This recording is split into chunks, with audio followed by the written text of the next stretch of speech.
yɛda fofra wɔ bɔadeɛ no ɛde ahyɛ yɛn nana ya sɛ wa magime dwan sama hodra ɛkɔso ɛwɔ yɛ man mu medi ne nyinaa no ɛba aba bɛso mu sɛ showdown dwumadie mame fa kwanya wei ɛma mahwɛfo adane de nyinaa mogyebrɛ ɛhwɛ nsama hodra nana ya sɛ wa mede bɛso mu ɛwɔ Kumasi online TV na fe Friends of Ken TV nyinaa no akɔ abashonko ɛfamba platform yi so MPP amanyoko no ho nsɛm NDC amanyoko no ho nsɛm social story ɛna fe nsama hodra ba wɔn krata ne mu ni ade nyinaa na yade akyasɛnde no yeba bebiebie ne nyinaa ne ya pensempensem na afe so ya tuja no ɛde ama wɔn na wɔsɛ fatase ya tuja no ɛde ma wɔn mo mesre subscribe to your channels no ɛma me wuwi a wa share video we ama onu ebi ɔno hwɛ wɔ so ɛde ama obi foforo na afe comment section ase no adwenhwe biada wo bia no do adwenhwe afa honom ɛde ama me ɛbɔ 3 pm a communicators ɛbɛba bɛtena se na eja ya twehwe nkɔmɔ ɛde afa nsama hodura etwegu me a me de dwumedie ɛso mo me din ɛne nana ya sewa na dwumeko biada roma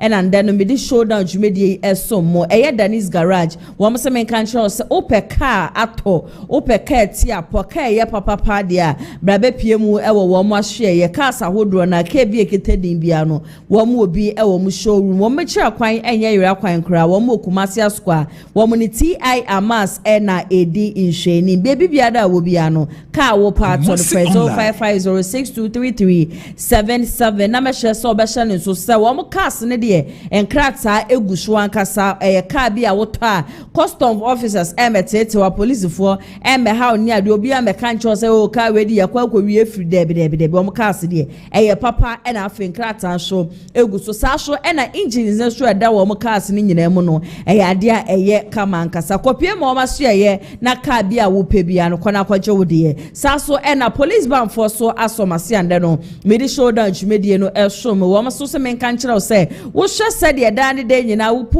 adwuma na wo koduru fia na wo complain na memu o agye sɛ wo da fom na kwabrane agina wo so etietia wo no wɔn se de bi police band deɛ wonye bi na sɛ wo de sra wachi a wachi kasa na emu tutu no sisi na agye sɛ wontumi ɛnya wo hwɛ no kotodwa de bia wo bɔ wɔn sa no sɛ wo kotodwa mu emu tutu no wo de sra so a mepacho pains no ɛyade a ne nyina no ɛbɛkɔ wei quick action ankasa ne 5-10 minutes na pains ne nyina no etutu kɔ mu betumi akɔ pharmaceutical shop anase chemist shop bia akɔ mo de sa so ɛna mo a mo pɛ no dudu etu no nkɔpie mu ɛwɔ Missy Herbal Center imron Kumasi enkɔgye mo de number no ɛna ɛda kasafoni na se a wo betumi afrɛ wɔn mo na eja wɔn wɔn mo atwetwe nkɔmɔ na eduro no wɔn mo etumi akyerɛ beebi ɛwɔ beebi a benya bi ɛne ade nyina no na wakɔ akɔgye 0244582993 minra ensam ande day no mede ɛsom ne mu dia na kyɛ miama de nyina Dr. Matthew Opoku Prempe aka Napo and the former running mate edema the new patriotic party yes nim said Dr. Mahmoud Bawumia baso oba bebodin anya hwe no ɛwɔ so otumi ɛbɛbɔ no na poni din se wɔmbra na ɔmbɛka ne ho esan sɛ bra na MPP amanyoko ne kɔ primaries no kasa na na memframa mu ne sɛ MP before there wɔn believe so much inconsistency no ade a former president Kufuor ɔkɔmienu ansa na ɔba bɛyɛ mampani na arodan ko Kufuor ado aro show boy wɔn so kɔ miensa ansa na otumi aba bɛyɛ mampani na saa miensa wɔ kɔ yɛ nyina no ade a wɔ repeat Dr. Mahmoud Bawumia sɛ ne running mate Orini 2016 election was also the Bawumia esa kan ho 2020 was the Bawumia esa so kan ho ma ne ye running mate ne se Bawumia nyamia ya dom na delegate akoto aba de ama ne 2023 no aba flag bearer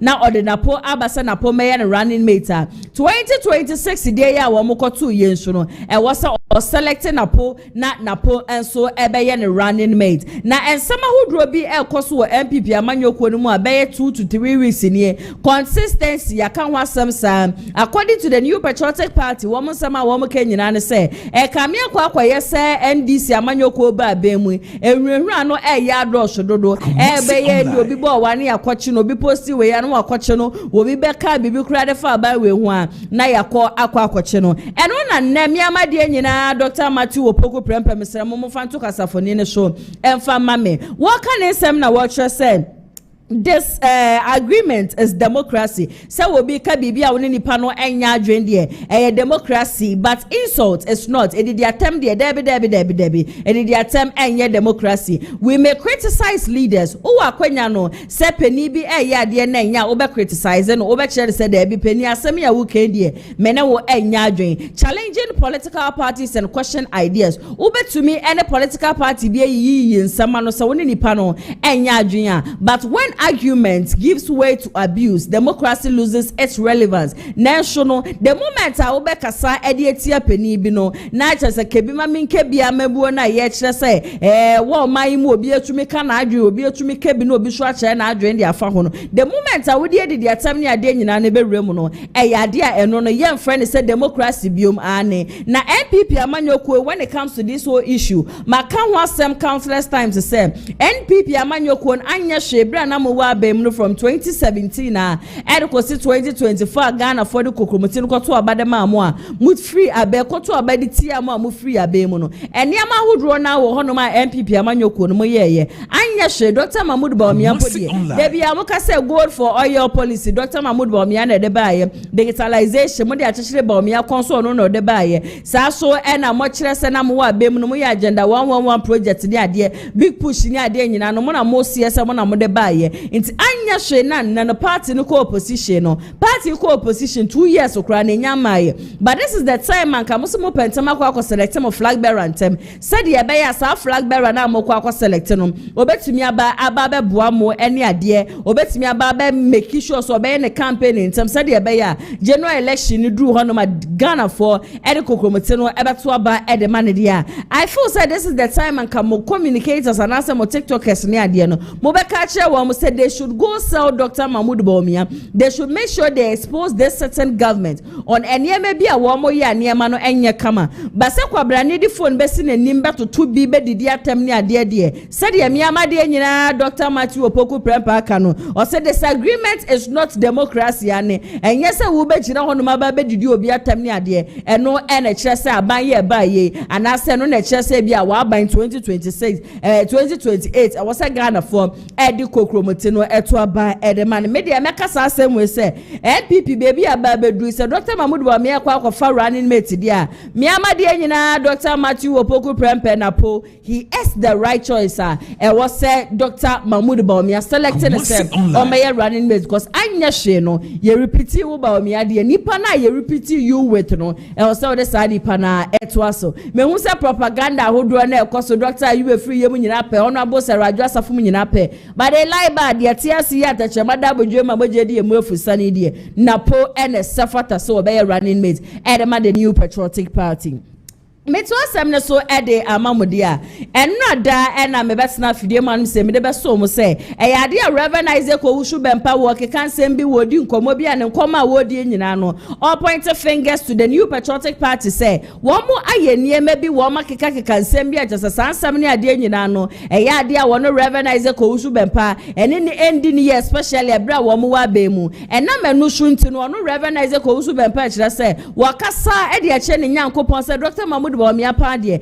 enya de obetumi ababe ya mampani de brada ye nyina ye nim se reverenize ko usu bempa de na opanyame adifu a na wo mkokoden ye papa edema the new patriotic party a eyade a chese wo ka ho bi na ntokwane de ende wo ko no tumi be hye nkom kra se na na rodan ko ekufu ado nyankopon ede o my Ghana hye ne so obeba be ya mampani na asa that time no wo hye nkom no na de ndisi amanyoko no wo be ya be ka che Ghana fo nyina se John Dramani Mahama de wo ntena kunwa no so da ko wie eche no se twa no aba abeka che Ghana fo nyina se John Dramani Mahama de nakuma penti no twede aponyankopon asa so de o my Ghana asa so ahyensa na no mu na MPP amanyoko no before the general election no ye nyina ye hu se Dr. Mahmood Bawumia kopie mu e wo wusu bempa asole a wona ne ko kasa ya o kokaje so this time no ko election ti wosre no won mampa ya no odin ye papa pamfama no ba sampa bono kra no se na enfi reverenize ko wusu bempa na enfi nakuma enam niema bi MPP amanyoko no wa be mu no odo ne hu nsenko ye MPP ni sofo wa kokode ndi ama MPP amanyoko nti anya hwe no sanka party na baabe mu abosha hodo anka wo hye no ewo so omutu bi di sa abosha ni nyina so anasa adodode bia de safata ne bia no ewo so omde sa adodode no edema no na so MPP anda eye man Police Excellency Nana Adodanko Ekufu Ado Mfanchame your former president at the show boy another is watch and Reverend Isaac Osubempa ye che no ekotu ma oni agrada ho nsensema ebeye bubuja with social media so from that day MPP amanyoko no munya peace of mind the biada na no ada no mebeka chem so obeka say during 2015 or 2013 mo honom and I was share come say ade Nana Adodanko Ekufu Ado ewie ne term na obe make sure so the Dr. Mahmoud Bawumias na Dr. Mahmoud Bawumias should dia wonsam fata na Nyankopon ka so odi o my Ghana she Bawumias sam na ne kasaye mu no obeka se MPP amanyoku oni de obe make sure so obegu no MPP amanyoku de obe make sure obe destroy na nkasa eno na ne chief inso agina sanse we so na chief e ka se en sama dade de nyina Reverend Isaac Owusu de papa wo beka de bia no odi MPP fo atem na wo bobo na adwe de MPP ni ade won de one na nya adwe no no ka che Reverend Isaac Owusu de papa so wonim ni ye papa and the TI amasi opposite ya so honom na Reverend Isaac Osubempa eba suku one ne netire kunya so wonim ne sadie sabi onim di pioto ehya no na se Reverend Isaac Osubempa nim na wanka na no antum na ade che ne ade sabi ya wo ba bonte no obeye no ho se ono ane nyamedifo waka wokrom ha ono ane obetumi asu hini no ono aso na betumi atu hini dia and de ono ode be je Reverend Isaac Osubempa wo man mu no enya sam ketwa oso onipa da seni bia da Reverend Isaac Osubempa ene nenya no wonshem na wonene nkoka enye MPP fo asem MPP fo ye ne boni bia video no e wo hono ma mehye so obeka no hono yakọ na yakọ akotie ensama hodra chief e de atudwa ende de no emfa ne nyina mbra sisia Isaac Osubempa no ebe tafeti aye nyina di nyina atem. Now let me use your medium. Me and my videos are call out. Let me stand on your medium and tell Isaac Osubempa. Oh, that me met no what here amas. Mamin country no. Was soon after for no push on nko be yet on the business. And I know more hana on your mundili.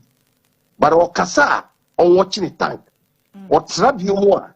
Obenu hu e wo MPP sano. Why we are the power in the Kumasi online. You are pay for him. Me catch no ponti ni mo record man o si honorable tu o Kumasi the video to by all me that o si o try e bi mo a ye ya pay for 10 ye din ba ponti o be hu bi so be catch so be do me MPP ono adumi no ho awie o fo ba ne trecha no adumi ho awie on fa no homra. We are ready for him. Me and them start it. Me see a tramesa a video amano. What damn me? What's all the MPP in that who personal? Until we also go on that tangent. I will try. On your sofa. Maybe I will try. On your sofa. You're a look. Me report here, man. Me do appear to our captain say, I am mate now on anything one desk. Me mate now on anything one desk. Laurie said, I am in a make a say. Me need a track here, mass 3A. 3B, echo 4B, then naneti. O buy a plan o the born a buy. I must see a cobo born ever found count. Why do this year? They know be. Yeah. All right, do you have Ebusiante chief ena yetie ne nsem nyina ba wotie ne kasa ye de a watch say Reverend Isaac Osubempa won hwe na no kasa ye papa no asa so ama monte ambekasa afantia eye NPP amanyoku no enipa woni ni nya ye no oni nipa no enko no afe enipa aja so omodro NPP ni mpedifo mu NPP mu ene NPP na kasa no onfa sa party ni sinche na nipa wo form no ne de woni no enko na de cheni ade sebia ensama hodro no eye adoso ankasa me amakane several times say Mr. Reverend Isaac Osubempa metene ya onase because he feels he sacrificed so much for the party in Canada adode die bi kura ba ye bra mu wa be mu anka mo pode kakra bi mpo e ma ni ndi but mu wie ye ne ma mo de ye no ne ade nyina no but the same Bible ade chini ade se bia Reverend Isaac Osubempa original wa so de fie e de preach yes to is human to forgive is divine anya hwe ne Bible no e kasa e de kire forgiveness nti aga wa kwa ye leader ye ja so asole ma bebre na egu na ase de na nka boni bia de omudidi ubia ro ho na nka waje mu manaka no wa concentrate wo nyamesom no ene kwan a wo befo so a wa so de ma no wudu wo mu nyina be ko heaven ba de bia no pe wia ne anaju na bibifue na bibiberio na bibibeze no frankly speaking, I'm not here to disrespect you, but it is looking as if say ya do so I reverend Ezekiel Zumempa we dem serewoba me ya na meka sa asem asofo asem kra de ya na mentam peneka but the moment wo de beba be to public ne nko na so obeso obi a e de na dwenkyere e front said you obe kire wa adwen no e na wo ba me so me ka cho say papa ye wate MPP for se nyankopon so mo ma be mu biom a wo de yate but focus on Bible no who focus one church no when I say kwesi da bia na MPP say yo papa o yes akra na amafo adwen kra be yo mu say bia na still na we bita na say yaudie eguso a e wo bakoma mu me to asem ne so e de amamode a prophet Badu Kobi sabre ya menemo ka say wo pe kwan bia so afa so sa so trende na enne na ma me to question we enfama ya hwefo edsansem. Anytime Prophet Badu Kobi wants sembebano, people end up saying, say, Yera KennedyAgyapong or KennedyAgyapong, or the downfall of Prophet Badu Kobi, who me to mama shafo say, Money sankrofona dani de yinano, Wamaka san semno, ya Giana Samone Wamo, Enyadri. And that's sorry, ya just a video be a shasia, circulate to our Belfontaine type, Fidiano Shua, just a Prophet Badu Kobi, ya just a home fan of cry, just say, Nayadi. Ne de jazebushia emu aye dia wo mu frefrefrefre penifo ne ade nyina se sam penifo ni nyina no embra na wo mu beboa Prophet Badu Kobi na before ansa ne ye be rewura honom nom ye nyina ye nim se de ye ra KennedyAgyapong ko KennedyAgyapong tie akompre ko KennedyAgyapong eyo obi ade ba ko chiri woni wiase no so obehu so obi sisi obi until it gets to a time ewa na brabe mu a o make sure say the very moment obehu say bia nyamedi fo bi e kan bibia na say nyamedi fo bi ye bibi anasa a layman kra e ye bibia ensem fata ye ra KennedyAgyapong ko KennedyAgyapong be so de be kasa e de etia ebra na MPP amanyoko no wa be mu no ye nyina ye hu de ye ra KennedyAgyapong ko KennedyAgyapong ye and obi nim eje ne de Badu Kobi eje ne de Nigel Gazi eje ne de sa sofo akudra na wo mu wa maimu a wo mu ye this one man churches asofofo ya we bitumi de ebi 90 amanfo yem se wo mu bompa ye e de amano ebitumi ka so wo ma commande spiritual water man free wiem aba ebitumi friend kwalankete no obo mu be ye ni ade nyina ebitumi chimman no do mabuto no obo wo mu doge ebusuan yasam ketwa na ebra na MPP wa be mu na kompre ko KennedyAgyapong nso de o making the checks of finding out se niema we ni ade nyina ekoso no enya de e kama no e na kompre ko KennedyAgyapong Kennedy e ba bonten wo be kasa no se ande Badu Kobi e de e be ye o de ende expose no de amano obi nimi de e be ye o de expose no de amano obofo de e be ye o de expose no de amano Nigel Gazi won so je wo de na tesebuhwe ne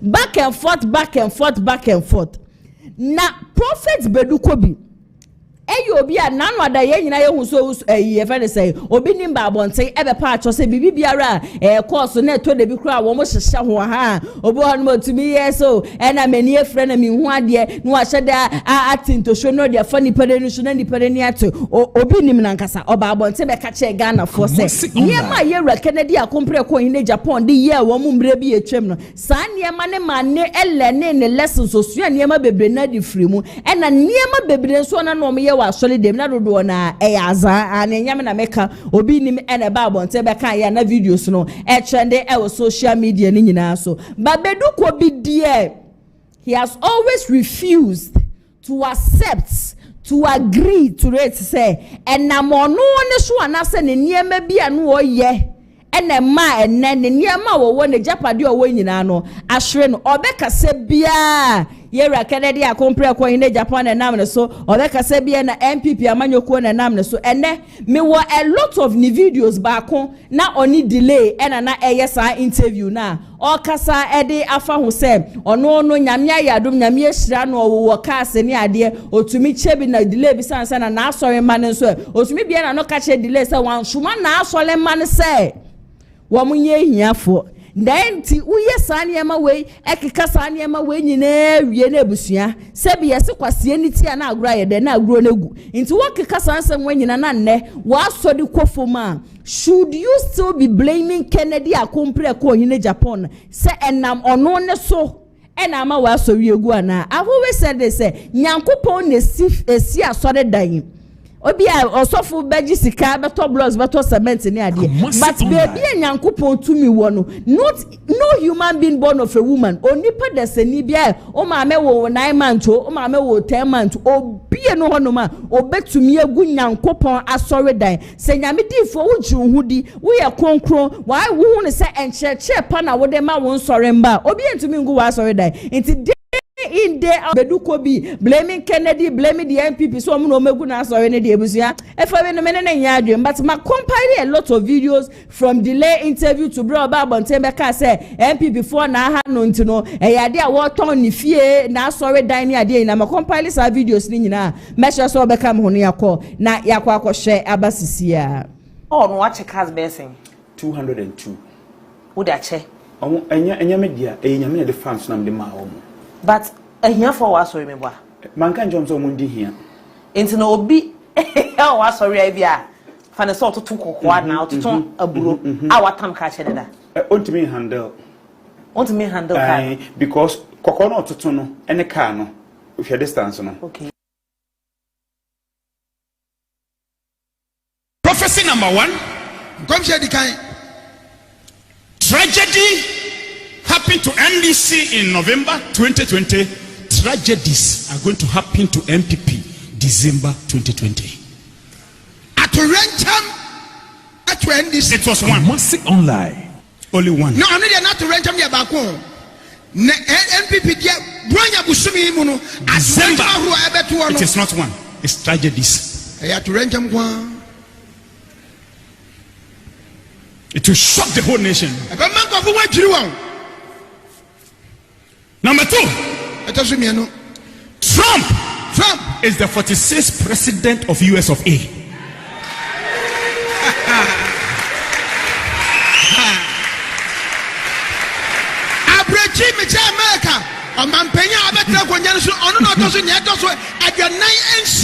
Trump 46th.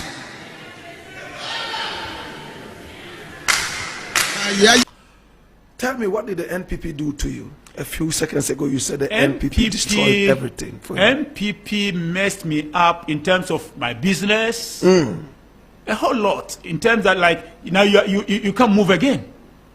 And from that time. What specifically? We'll talk about it another day. Really? Because anytime I talk about what MPP did against me, including what KennedyAgyapong Honorable did against me, I speak with passion. So let's keep it. I just want to see God put me where He wants to put me. I'll come and talk about it all. Massive online. Interesting. But they rendered me. They brought me down. They brought you down? Yes. They made your coffers empty? Yes. No money? Yes. Are you married? I get to airport. I get to airport, and then when I get there, they want to search my things and a whole lot. Oh, harassment. A whole lot. And there was only one MPP man who stood for me.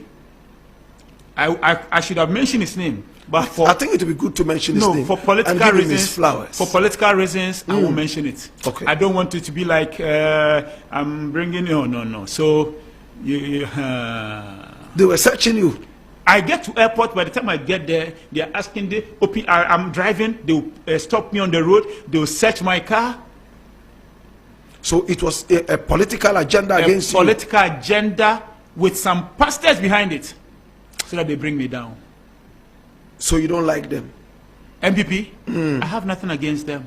Really? No, I have nothing against them because you see, some of the MPP people are still. I met Honorable the minority leader. I met him and then he told me boldly, whatever we have done against you, forgive us. I met him with Nana B in Kumasi. Are you talking about Afenyo Markin? Afenyo Markin, Honorable Afenyo Markin, yes. And he told me, Prophet Nigegezi was there. Kumasi Online. Forgive us. And I said, no problem. And from that day, there's no problem. So I've forgiven them. And you know what Honorable Afenyo said? Because of what we did against you, that is why this result came. That's why they lost? Yes. And when I was doing the spiritual work, I did it in such a way before my God that they should lose in such a way that they themselves will get to know what we did against this man is what is the cause of this. Your spiritual... If you check the parliamentary majority, you check the difference. It's huge. Can I shock you? We went through every constituency. Wow. Every constituency.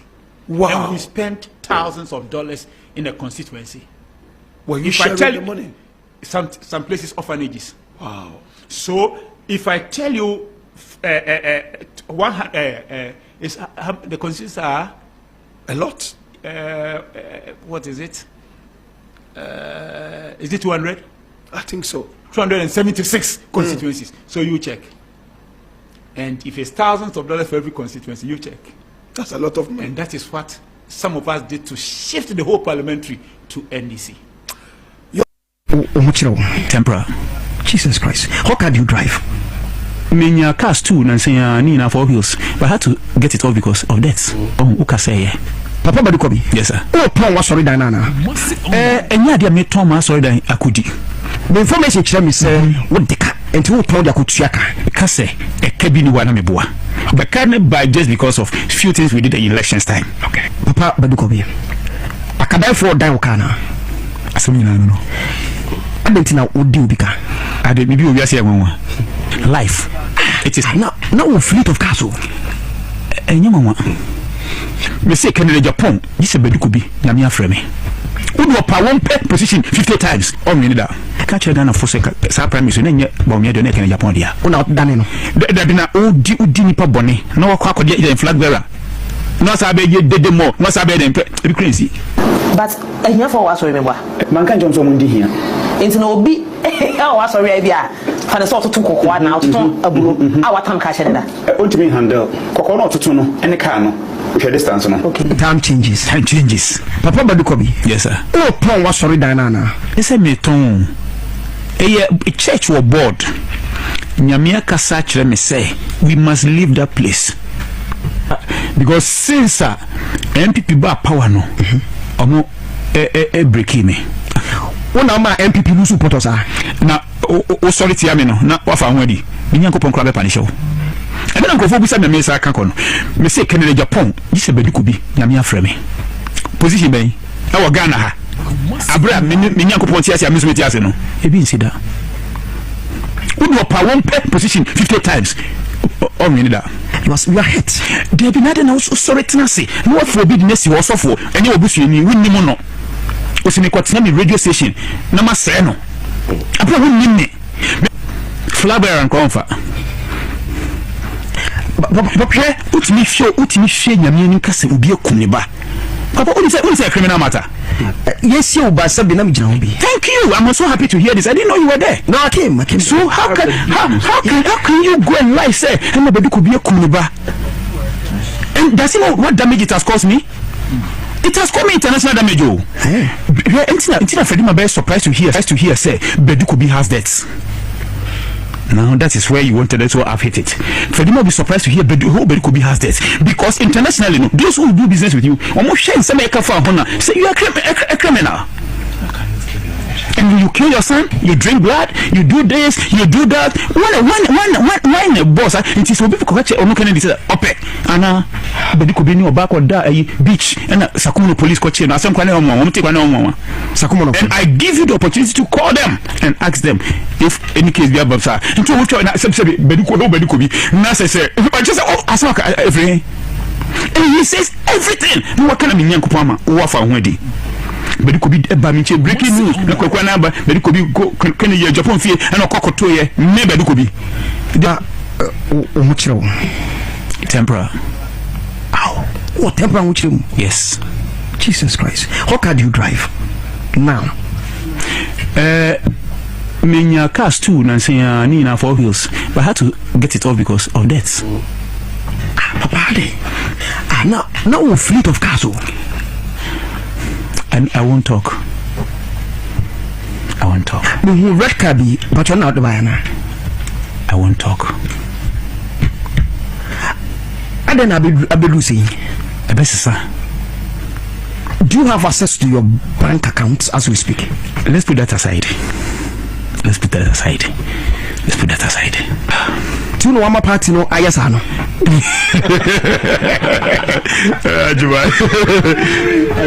Ajumai. Send people. All right, it's a share videos. I'm compile ya boy ya the chairman.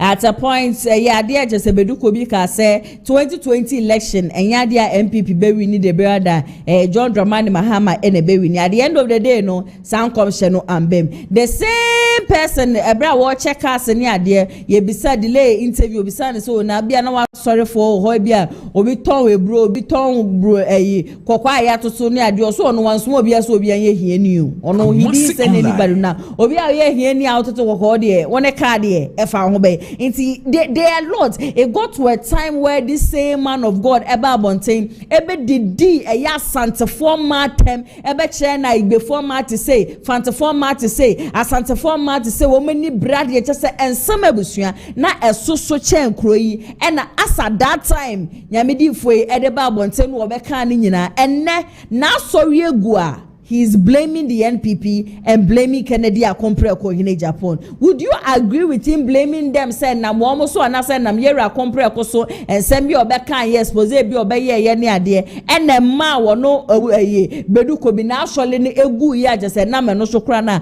wo so wo ton na asore den anasa wo ne nya adwen me san so wo yera KennedyAgyapong KennedyAgyapong video and no so eye branch sa Agyapong e decide say this time ne dey good for boot anka send ye Badu Kobi obe expose no eniama boni a wo ye just so tumi ko faka afro bi memu ni ade nyina instead of sanko betu duty e da so no tue duty e da so na eja na aba na wa be mu ntinu akofa echire na wa akofa cast no ni ade se bi e ma hudu aja se Badu Kobi wo twatwe skele mu wo man mu nyina yera compare ko de the freedom fighter ni videos ani ade nyina e wo ho no ma mesho so we kam ho no yakọ na yakọ akotie wo no so nsama asa that time kan ye de fa Badu Kobi ho no enfermers sia. She was able to organize Queen Mothers, women against me. Where is Nana Oyeleta? Good question. When a shameless opportunist. Nana Oyeleta, shameless opportunist. Where is she? If indeed she's fighting for women. Where are the Queen Mothers in this country? Where are they? Do we really have women in this country to take up this guy? Oh no, I thought, I said it on this show, Obi makes such an utterance, you just keep quiet and let it die. Please, stop right there. My monitor watcher, Ghana, I'm sorry, the language you don't want to hear, I have to give it to you. We have stupid mentality. Can you also say some? We have all. We have stupid, because I haven't seen, Namusimu a Christian council. Only a bogus. Christian council. Some politician and a coca some way. And can never butu Ghana. Osofu a car some way. Mon country me. Say Christian will be my friend will be say, oh, sa sofu no dear, oh mon kayam. But me I'm do I know the difference between members of the Christian council and Osofu Awon Kanwana? Who has come out to condemn such a? And you see, we are treading on a dangerous thing.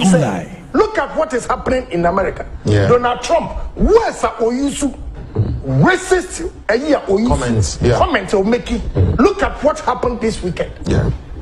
We are sitting there allowing this guy to use to disgrace women in this country, and nobody has come out to condemn this guy. He's a fool. No. Why you Jimmy for papa? Now, Emma, minim, what is wrong with you? Wontumi sorry Kotnak where Jimmy for has already. He's a fool. Now, why you rob? Please stop right there. See, honorable. Please stop right there. The same language you use here, we use the same language for him. Now, on try me. You can't stop me. Why you rob? I'm matching my akona sorry. We'll destroy everything. We cannot allow this thing to go on in this country unconcerned. I'm not here to do politics. This is social impact. Do you know the damage she has done to these 3 tribes? And nobody says anything. Also, why politics? Let me tell you today, Kobi, Mahama is not in power. We are drill. Kobi no pa on try. Was you a bema on come question maker na obehu. Let me ashin well a man and more bono. Because we cannot allow this thing to go on in this country. America for hope. Racist comment by the president. Look at what is happening. Now also everybody has kept quiet. Oh sorry, I'm wasting time. Moko tina sorry them. And you know preferring them Ghana for ma. Again, Yamu Ponsu Ama Wagane. Lose it. Why would you allow Akwe what you not nipa a bufaso? A bufaso. Are you dumb? Are you dumb? Let me say a sorry. I believe in God.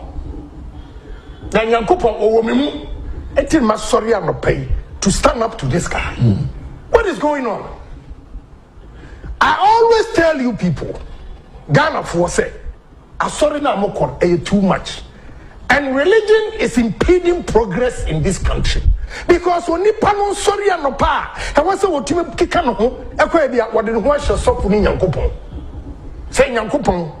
Osofo enebemwe osofo I indoctrinate you woko nyansani kakra koye dwuma pe na wodi sika na bre osofo na uhwe omoyirenom lifestyle omulidi na wo peswa uria wodi sika na koma osofo no me aman kwa sorry am koye adwuma no aba honorable and me ba school fees you are fool. But Bible now can say we should give the best to God.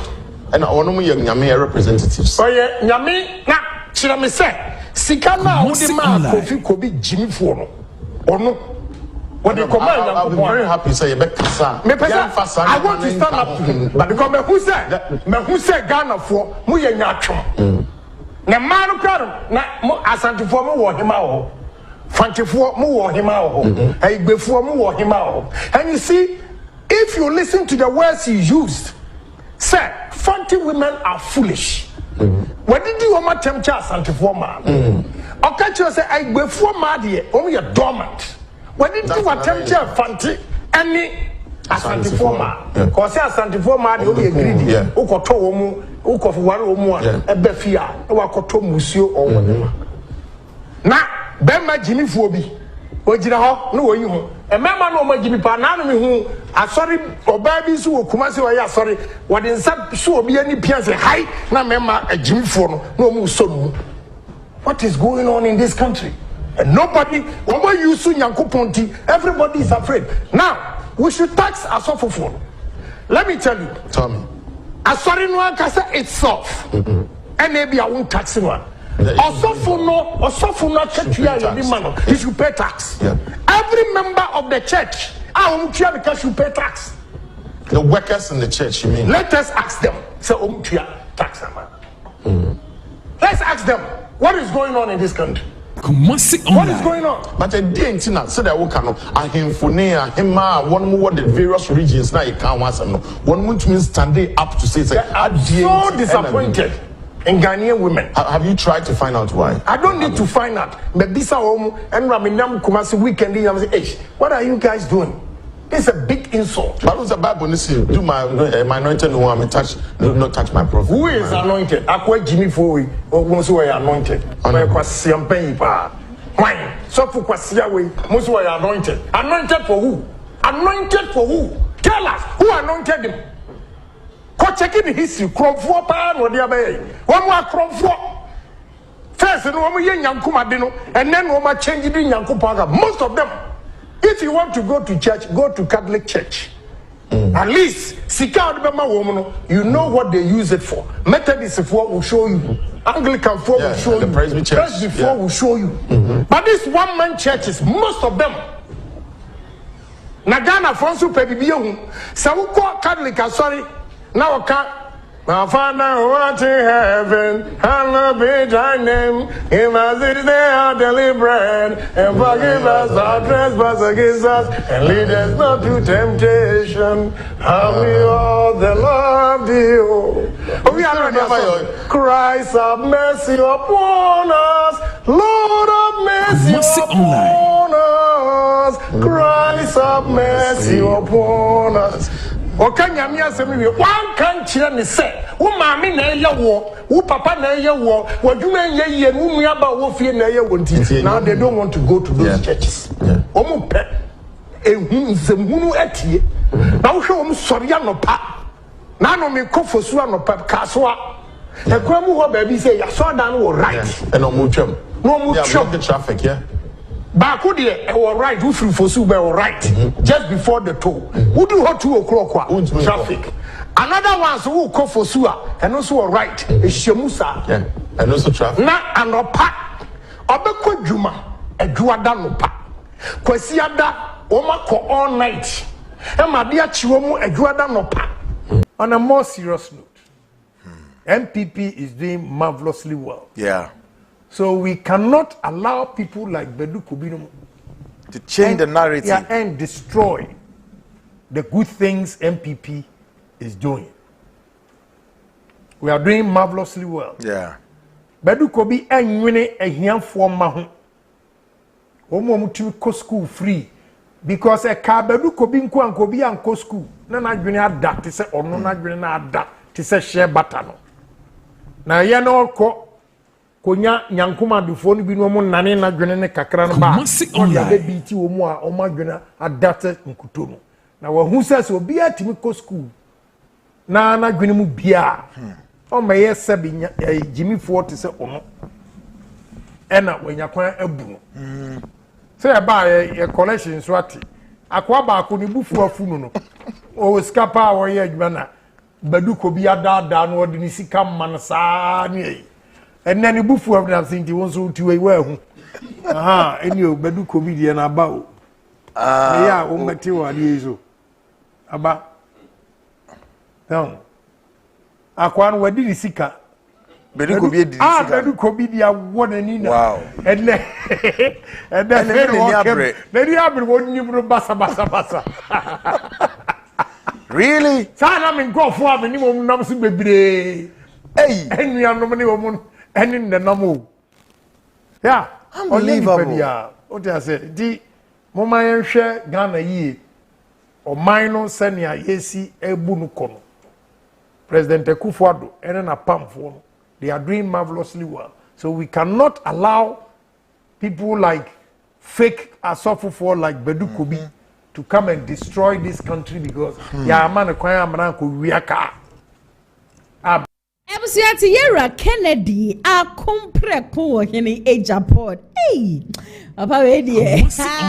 But ni subi say so na ma for the yada no and the way ono na sam ne sade etie no wo besi ni pain wa kan pain no sa na ma we ya no e na ama fu bebre na wo mo ente ne hoja. So this is when NPP ba mu 2017 e keka ko 2019 2020 before the 2020 election na eja Kennedy asore wa sofofo so pa e wa ye ma muti now no yen compare ensa ayera compare ko kan ye e na afa so ne nsema Badu Kobi yankasa so de na no kan ye sa ne ema mienu die wehe emu ne wehe e na egu Badu Kobi na so ifo adwen che nyina no e fa comment section na say ema me enne e na just beto monte say prophet Badu Kobi die he is in critical condition ane sa brecha say yade na no aye dinye papa ebusua wo mo eye wo mo ho hwe kra na enye ya wo ma rush no ede no akọ mu e wo hospital na no na ja shofo ba ko de ne koye ebo ye mampeni Excellency John Dramani Mahamadin afi obo esi edun ketie di obo MPP NDC amanyoko ni penifo bi ewuwo mu nyina edin se wo mombra na anya hwe no wo mombehwe prophet Badu Kobi esan se sisi ani bebi onam no jesa papa no pressure ni ade nyina no e yade akosuro ajeso wo ye hu hwe a enye ye to wo de wo koso asre eye NDC mpenufo se nye Prophet Badu Kobi dia wa boa ane 2024 election o se akwankyere ne ade a wo ye kura de NDC amanyoko no enya asam ke 20 nane de ne ho edodo no na se ne ho mfa na omombra na wo bepe kakra bi emfa na eja ho fa tete de hot so yenkwe na yenkwohwe Prophet Badu Kobi in critical condition de ekoso e wona brabo mu nso emfamra sesia. Good evening, Ghana. This is your prophet, Seer General. You try Papa Prophet Emmanuel Badu Kobi. And that way, and when your friend say, Papa Soya Mopa, Pifini the man, Kashi, when we should be, and now at the Neba Hospital. Near Bawumias, Papa BP, a Costro, a Traso, a Brooks of Grama, Untimi Papa Conditional, and my 10. Now, your twin for NDC4. President John Dramani Mahama and all the NDC and Penny Ford, the MPs, Siri Ketia, Julius Deborah. So this is one of the prophets. The cry, the Kase, what Jenemo Aquamam, the Kai, in Comship, and Paibo Aquantil. This is the time the man needs you. And make a crazy moody Papa Ko. Papa has been through a lot in ministry in a Kikahon, mind tumor, I've been jelly, I'm under pressure. A coastal coffee fire, we ain't getting Kitty and Kamwa. I'm watching about the emergency ward. Doctors, Ijanso. It was a video for the men DC Penny, some prophet, the nation prophet or the original nation prophet, Prophet Dr. Badu Kobi. So we are calling upon all the NDC officials to come to the aid of our Papa and then help him and then let him gain back his strength. Now, we're Timatwan and Jumaso. Na watima bompaya boa NDC manyukono na boa na demo yibia akoyenti President Mahama ya tuacha o prophet Dr. Emmanuel Badu Kobi and da ho papa ntimi yahwe wontimi ge kan ho ya bi ni mayete ti esra mo se mo no papa aid na mo nya ne moa na mo hwe ohia good treatment ohia better quality treatment na timi ama pressure no akoma mo jase mo ya bi ntimi mo di ge kan ho no in actually Ako. Papa Badu Kobi we are calling on the NDC in some of Yamisha Mahama, Yamisha Ghana, Yamisha NDC. Yes, shalom, peace. Bye bye. Any abusia no minya private hospital cry nyamidi fueda ashe because well we should die any mum I don't know but it doesn't really look like say your hospital but bia no obi private hospital no baby I would no yes the condition there I critical I feel say obia ensua bibi enfe free side we mu abrabo bia da wo bon ne bia no da chinti you don't know what is ahead of you making sure say ube make a good investment. I remember Prophet Badu Kobi, the old Badu Kobi, or to future or to cast a cherry idea and never be some one say into Sunny ever when you know Badu Kobi ye into the crop for boa woman yano into a bian to me my boaba pay every about one say Badu Kobi cross or torn actually fear any idea you know and can grow for boa woman you know not even a single person and to me rush a corner honoma woman to me a quabuan your best Christian council for no so say a jawamu na Prophet Badu Kobi de bane say what ya soles wo ye o hye nkomne ade anye hwe no ma Kristo som no ho abenyam kakra nti wo mo ntwa wo mani nko na wo mo enkohwe no na me na ma be fontentan video show na msema minti rem wo Facebook na me enkohwe de ekohwo e wo honom na mkopie mu honom no e na me hu kwesi kwa atende na kane no no okasa e de ma yewra KennedyAgyapong ko KennedyAgyapong no wakwa posti e wo ni Facebook page a mesha someone beto so ediamame or say he has lost his child, his church collapsed, his business collapsed, his marriage collapsed, his finances collapsed, and now even his health appears to be collapsing. No matter how you look at it, Prophet Badu Kobi's situation is truly heartbreaking. May God continue to show him grace, strengthen him, and sustain him as the burdens of life grow heavier. I am aware Prophet Bernard Nelson has assisted a lot behind the scenes, and he is willing continuing to do more. But Prophet Badu Kobi's challenges are hugely overwhelming. I pray the Christian community comes to his aid in this current situation he finds himself, where his health is almost failing. Na chese kwesi kwati anaka ne no kasa de mayera KennedyAgyapong ko KennedyAgyapong and watch brofu e de akwa to ni Facebook page ebre ba abonten se eyade Badu Kobi ne ho emfa no kra chese sisi ana ne pressure arise and watch chese eyade Badu Kobi ne chese ne ba efri ne nsape na sorry egu ni business ni ade nyina egu na wari enso eyade egu sisi de sikasam ni ade nyina no aye basa e na afi na pomudin so no eyaji egu a ensa wono ne de wonim se Prophet Bernard eyade a chese wa boa papa ye papa and still now Prophet Bernard are you ready to say obeye mo na so osre eye Christian community ni nyina so wombra na womo embeboa eye Prophet Badu Kobi san say the situation no eye so heartbreaking na Prophet Badu Kobi kase bia was yera Kennedy and afa MPP amanyoko no na egu na asore eno na ndenya medifo condemn so de na no atum bia wo che ne nsem say wonte ase ne enti ade che ni ade se bia no wo bi sode a no wo blemi say eye Kennedy na egu na asode wo se na jugezi babonte bekasa yo se Kennedy na egu na asode obi ni babonte wo no so be che se Kennedy na egu na asole sa so na anu ada sisiri amafo so babonte ono so be ka asasem na afa Badu Kobi so ababonte a wo kasa asem o so oni pada seni bia do obetumi egu obi asode wo mo ne ema ne nsemi a wo mo kan ye ne ade na egu wo ma asode na yewra kompre ko KennedyAgyapong de na wo gyina ede ama no kura no mesho so be ka me ho ne yakọ na yakọ akotie nyamedifo condemn nsama hodo no so de asodwa ne nyina no enfemra sisia ina tumi ne wai a ewra KennedyAgyapong go wa sorry mate say ayi mimi nua bada ayi nso sisiri amafo so say KennedyAgyapong go na sorry e na ewra KennedyAgyapong mimi a ono so say KennedyAgyapong ama na sorry aba fom makonta kwaku obi ni mo ono so say hey na dai who is KennedyAgyapong a wono ogu sorry ene na je say o mampanyini bi sorry say so begu sorry ane so begu ni nyina o because KennedyAgyapong nye minister say ko nye MPB wo businessman enti ya dey no wotimi two bomb ba ko permit mi destroy sorry akese na wotimi hye ase ene na say minister of interior ka so begu sorry a atense ni nyina abesa this was say Kennedy bet me abeye flag bearer I just wa be pa na chew and some more can go ne so no let me tell you something there may break ni nyina me ne ya adwen the nipa dey do baby I also ma say I sense na adwen ne ya adwuma I love him so much baby I didn't do ni ayeden enti ese so fa we se me na ebe boama nipa asaba ne nchen bi a good idea kwa ho kire de me aba Christy ene todwon oso we hia nya de manko kan bi mafe enya me de se me bra Badu Kobi awrade gina e gina fa ko check car ko de nti ono ankasa 201 cars Kumasi online ono agye tum se wa down e hame because say me bra with cases here na me fa from friends here say bra sis here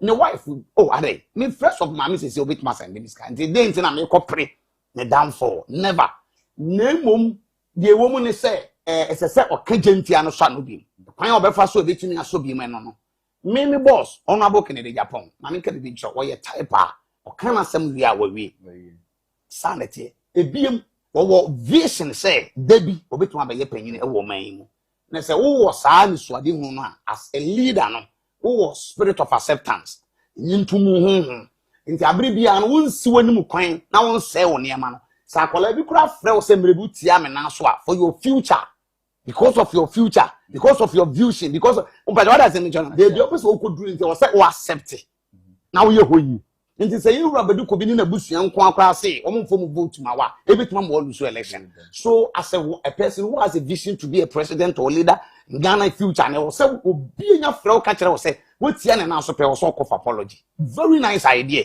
is I know say me boss KennedyAgyapong betumi akọ papa nchen no no di nkomo se be ya so be ba but that doesn't mean say onu ni wa ontumi na ye de opeso ye no eno de sa ayi no de mimi nyini o hwese obi a oba ni wiase a ono aba ni wiase se ade we no opeso ye no other person Kumasi online power mimi petumi kura me na de na se obi ka so bekum ni pa asa agura ma anyere no obekum ni pa sisia won na de na ho se me ye obeye na mu ye won se uti ye mu bi ka kire wo se we lose ye na me ka ho bia shouldn't challenge unni mu de ne nese so enti ko na won ne yedi na somdwem eno na nchen ensese wo ye panyina onipa wo pese obedi panyini daache wo nkrofo a wo no wo manson ene na wonni leadership skills ye ne nipa nko wo bedi hene na nkrofo oposu a enye problem fa kwan bia so na no mu sesie mo ntem eno na babua ama opposition no etimi di nsem a efa wo ho a wo mabɔ bi ni ade nyina brew na ade ahwe wabrabo no wakwan so ye that is the best until leader be onim say last week Donald Trump have visited China president yeah and so many no tell you media no so say amai panyin for me no omon kan via bonsam ni nyame pa the whole world do bonsam ni nyame a Trump ni Jinping or something omon me no na enka koraba na no Donald Trump have visited so now we deep panyin na say Donald Trump obia kama asma me de mintie chinchina ma wie yi me ko China me ko da bi wo yes na wo leadership no ni wie peye ebia na wo de wutra ye waba obi nim the next 4 years ebia American for beka so akokuru bi ebesa na wako Emsianti nyamedi for condemn na yetie ne nsem nyina aba wo chese sede bedu Kobi sode na kompreku na egu na afsole we sode akompreku na egu na afsole oze Kennedy oyewan Kennedy die ongu obia afsole na emom no omo niema no omo kasa na ama wo ma sode ni nyina no egu ensema hodo aba won krata ni mu no hana ATP atena sia wode ni nyina no eba aba besom ye djuma Kobi soda Roma na dane de nyina mitubidi showdown djuma de ne besom ntima me ntwa Usima Agyapong from Kraton Femra Sisia. Wow, what a nice cars. So peka neat pa Afenyo ye free so abadia. Contact Danny's Garage. Hona benya car Agyapong a neat pa ato. Car ye latest models cars aba. So pe Honda CRV and I said Toyota Tacoma, Toyota Land Cruiser, Sparks, and getting Ube,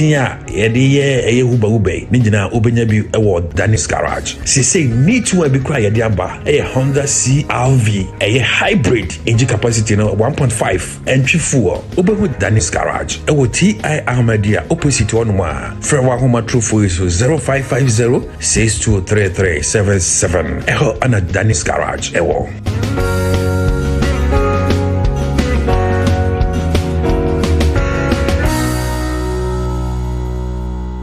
Contact Danny's Garage na kabia opebia no wo mpebi enfama and police band for so ewo honum de mo bibia da wa aposo oya usisi ya oya ukotodwe ya oya wonan esifom nyina no oya jasa wonsa untumi entene wonsam ni ade utire odwe do anadwo a wobeda wobebresa wobedwendwen ansa na wetumi ada police band ewo honum de mo bibiara nkukitu ebi pe ebi kra na esimi nchen sei tie uti kakra bia bebi a hoya oya no na odi a massage honum 5-10 minutes na pains ni nyina no etumi efri wo so pharmaceutical shop and as a chemist shop bi abetumi aboewura honum na wakwa akwaje wodie eja na nsenso adwuma bi ani oman ni muntimesere upe bi akwa akotu akwa akoto nipa etopa nipa to we yenku bi e comment be bi a wo bodwa kakra bi na wo chinkura wo rikwa echimakura na trust me say enipa bebre na beto tractor drivers ne ade no mani je ho kopiemu e wo misi herbal center nom kumase na kokacha so pese wo so two police bam ni bi na okoton okohono ma betimi afre 0244582993 na onu wo mo akasa wo mo ebeje ososho nkona dodo bi a wo petu bia no wo mo edi ama ATP ma memo akwaba na na yase mejo so bia abakodi yesu adom na so obadi adarman semme na aba wonkata okay ne den krata ne bebre na ene bai na mia me wo fofo ayecha ma Wontumi ne ene krata no sese odi awusi ewo ni nyina mo pa ye na pio se ja wo kwa kopa ya afa amanondo ma me for the Ghanaian point fama ye tie for ni ahwefo adane den no mojebre etie kuma Sunlight TV TV and afin so friends of Ken TV then wo be pie mu ewo kratafa toso mienu a na se Chief Justice ni foni eda se ye ba foboni na ye nyina ebe kaya ye vacation illegal vacation ye so mu ko ye de bia da se na so ma atache kan se BSF ata wo kroma se omakwakojo mahome a wo bonkwakojo mahome ye nyina so be ka ye na no adai so omokwa vacation eye bafugbo ni she se oja wayi eye agegefo omo ba betena eye dubu ahehe sensem no so se de be ya wo betimi akwa abre ni abre bia na asem ni nyina no matimi ede ni nyina ede amano na kratai aboho amane e wo kratafo etoso miensa se Chief Justice ne kasa se say ya ko ahogiem kra na still kra na yedi asem e wo kroma say ya kra ya ko school sahodro a e wo my Ghana mu ase na say ko vacation po kra na eja mo ye vacation classes na enye say ajeje for so mako break e na wo mo entimi entena asem so na krata the Ghanaian point e bo ho amane enso e wo ha say wo be pie mo so won che mo ase so na say attach ya ni phone da as no se masa we ibuko vacation na mo nkoda mo koje mahome enya ade a mo be ko court na court china akwa kan sem wo hono enti no so wo vacation ko mo vacation ko ade a bo nkoda mo koje mahome na mo nko san kwan de e wo mo yire mo na asem nkoda mo yire no machi na ye ba ne say ye sa so ba ba court pado wo no enya ade oba be court nya na so court china akwa bo ye dubu ahe ho sensem no ne kratai etwa ho foni kama so ede aba ma me fo nko pie mo so wo kratafo eto so eye miensa na wo be pie mo so wo kratai ni so a na say Ibrahim Mahama ni foni da kratai ni wono na da EMP planes ano na no that is a be 4 months ni e na wo ko pie mo da my mind say so this kapuduo ekoto ya wo share yetimemfo ni ahefo wo nyina bo se wo be hwe madaman kuro no etimi atompon ye papa na ye papa weti be de ne bo hye so a wetimi employer ye timemfo ete da man nipa be 400 afi so ye akwan ahodre wo ho no matete apansan ni nyina no wetima hwe asiese ni nyina kama ese o madaman kuro no ese eko na ni wano ankasa ene krata de Ghanaian point so po ho amane e wo krata ni mo krata fa to so eyamiensa wo be pem so ase so a na sayamia me wo for ye chama Wontumi ai ni foni da krata ye ni kama oni attorney general na den so mo go pie mo ko se jam ko mo kwa file for appeal no e na attorney general ba about say hwe si e mamia me wo for ye chama Wontumi ba chama Wontumi obebu ni ketemai wo be dwane from my Ghana mo se be hwe na kira kwan kra nya de ebehu no na krata the Ghanaian point e bo ho amane e so e wo krata ni te na no pay and some of the Ghanaian points de ba ye ni bi no e na ma pense se munyina kama so ede amawo no mame fa the new publisher elfa elto so eno so be pie makrate na se mia me ofa ye chama Wontumi na wo hwe ne krata we ni ma ni foni wo siri ye papa bo se de tie bia me 20 years no wo betimi abafia ba abesan kwande na krata yi abo ho ma na sa Tony General se na ye ma ni be obedwane ai obebu ni ketem e de from my Ghana mo se tina hwe me ofa 20 years ni de papa ni de obetwa angasa won sa we me ne krata yi eso abo ho mane enso ewa ha amedia ye matia medu na ekase eno se ni kro ni nyame anim ekoya Chief Justice fa shopa eda ne ye mbla wo kro ma se na ne nya ye papa ye ba ne ndi sama nukoma o ma sem kopie mo kwota ye di asem ne de mam na so e ba ne MPP dia ne abudi abo mu se ebu abo wo mai eto no de won ti ase de kokoso wo honom no ano de ye papa itene krata so ebo ho mane enso ewa ha se awunya bia na agya wakenkani nyina bi kama so ede amaye na ubepie mo so asiase so a na se ma me bi ye friend Monica Amponsa wanya enfishia no 28 years ai na wawo abawe nya 10 years na wo se abawe ne pant no hu se ja ensuo troka bi wa abawe yi ne bayi pant mi no se da bi won ti ase ade obi akwa kofa me bayi ana wo to ne sa friend ne bayi se me ba wo bi afa wa crazy da bi da ma me obi anfa me na ma me de brim da de wo brinta ye papa ema ye mama eje wo vie se ka benku dade na ye de so da yi eye port no ho no wo de boa kra no still na kra ne se wo koye bibisa e kire so wo san so kofa aba so be brinda makra kra still na mami menye bibisa afi ko wi ase wa kofa se kai e no de aboa kra ya men na police for aso mami pe akiri na kwa kopiem e wo kota ene krata e bo ho amane e wo krata e ma wonya bia na eja wakenkan ni nyina bi kama so e de amaye na public account committee penny oda no abna osei asare na wo kase no say already or tonkra edema ya man penny JDS ya man penny JDM sika 1.4 billion US dollars bi asese either we gold more than they have so Bank of Ghana sika bi afa for best that send manimu ya ehwehwemu sha se enkoso gidigidi for man cause won sha da entia se and the new publisher etwa hofo ni kama so ediaba mama for the Ghanaian publisher for etwa so eno so be piem okrat seni mo class affair to so miensa na say ye man penny JDM ni phone eda say na ye nyina so ye be kaya na no ada na say the MPP amanuko no wa be mu no ye man penny dada na adanko akufuado adu showbo adu gaga Jack Toronto waja denda 111 de baye ebesisi hospitals wo kroma say no kopiem adanse south okra na ese galabse no mudi dimpokra de akopiem e wo honom when nam so ama SDF asofofo ewo manga na mu asese da bi wo matena se hu se man penny JDM oba agenda 111 so pase obeto aso de brother to mutu omanam kopiem e wo health minister na so say health minister agenda 111 hospitals in Kenya ke bebo ye papa na so ye man penny JDM ye de ne tuso akunya se wo ya atwa sensan onye na adwene kra se eja wo de ne nsan pokra ko ho to mo de o ma ba so mo do mo support mo de sika e be ka ye man penny JDM ho na eja wo matima sha ma sa agenda 111 netima kwosho ama hospitals netima bu okroma se ne krata de Ghanaian publisher e bo wo man ye enso e wo ha wo kopiem so wo ya adenta dodo wa na se yetimemufo wo na eti ni suo mu so bo pa ye se da bi man penny JDM na oni e ko ni se wo na wo se ya kwa na tete apansa mo ba be na afesu so maju kwan na yemfu turu ankasa na eku ye wo kroma se omo na makwan wa na so omo te kwan wo ton waduane ni nyina no ade be cha ade be se obi kwakwato eja na ne tie nko na okwa kodinto sere ye man penny JDM se e kwan ni de ni manibu ya no wo mo be hwe no mo siesie sa kwan ni nyina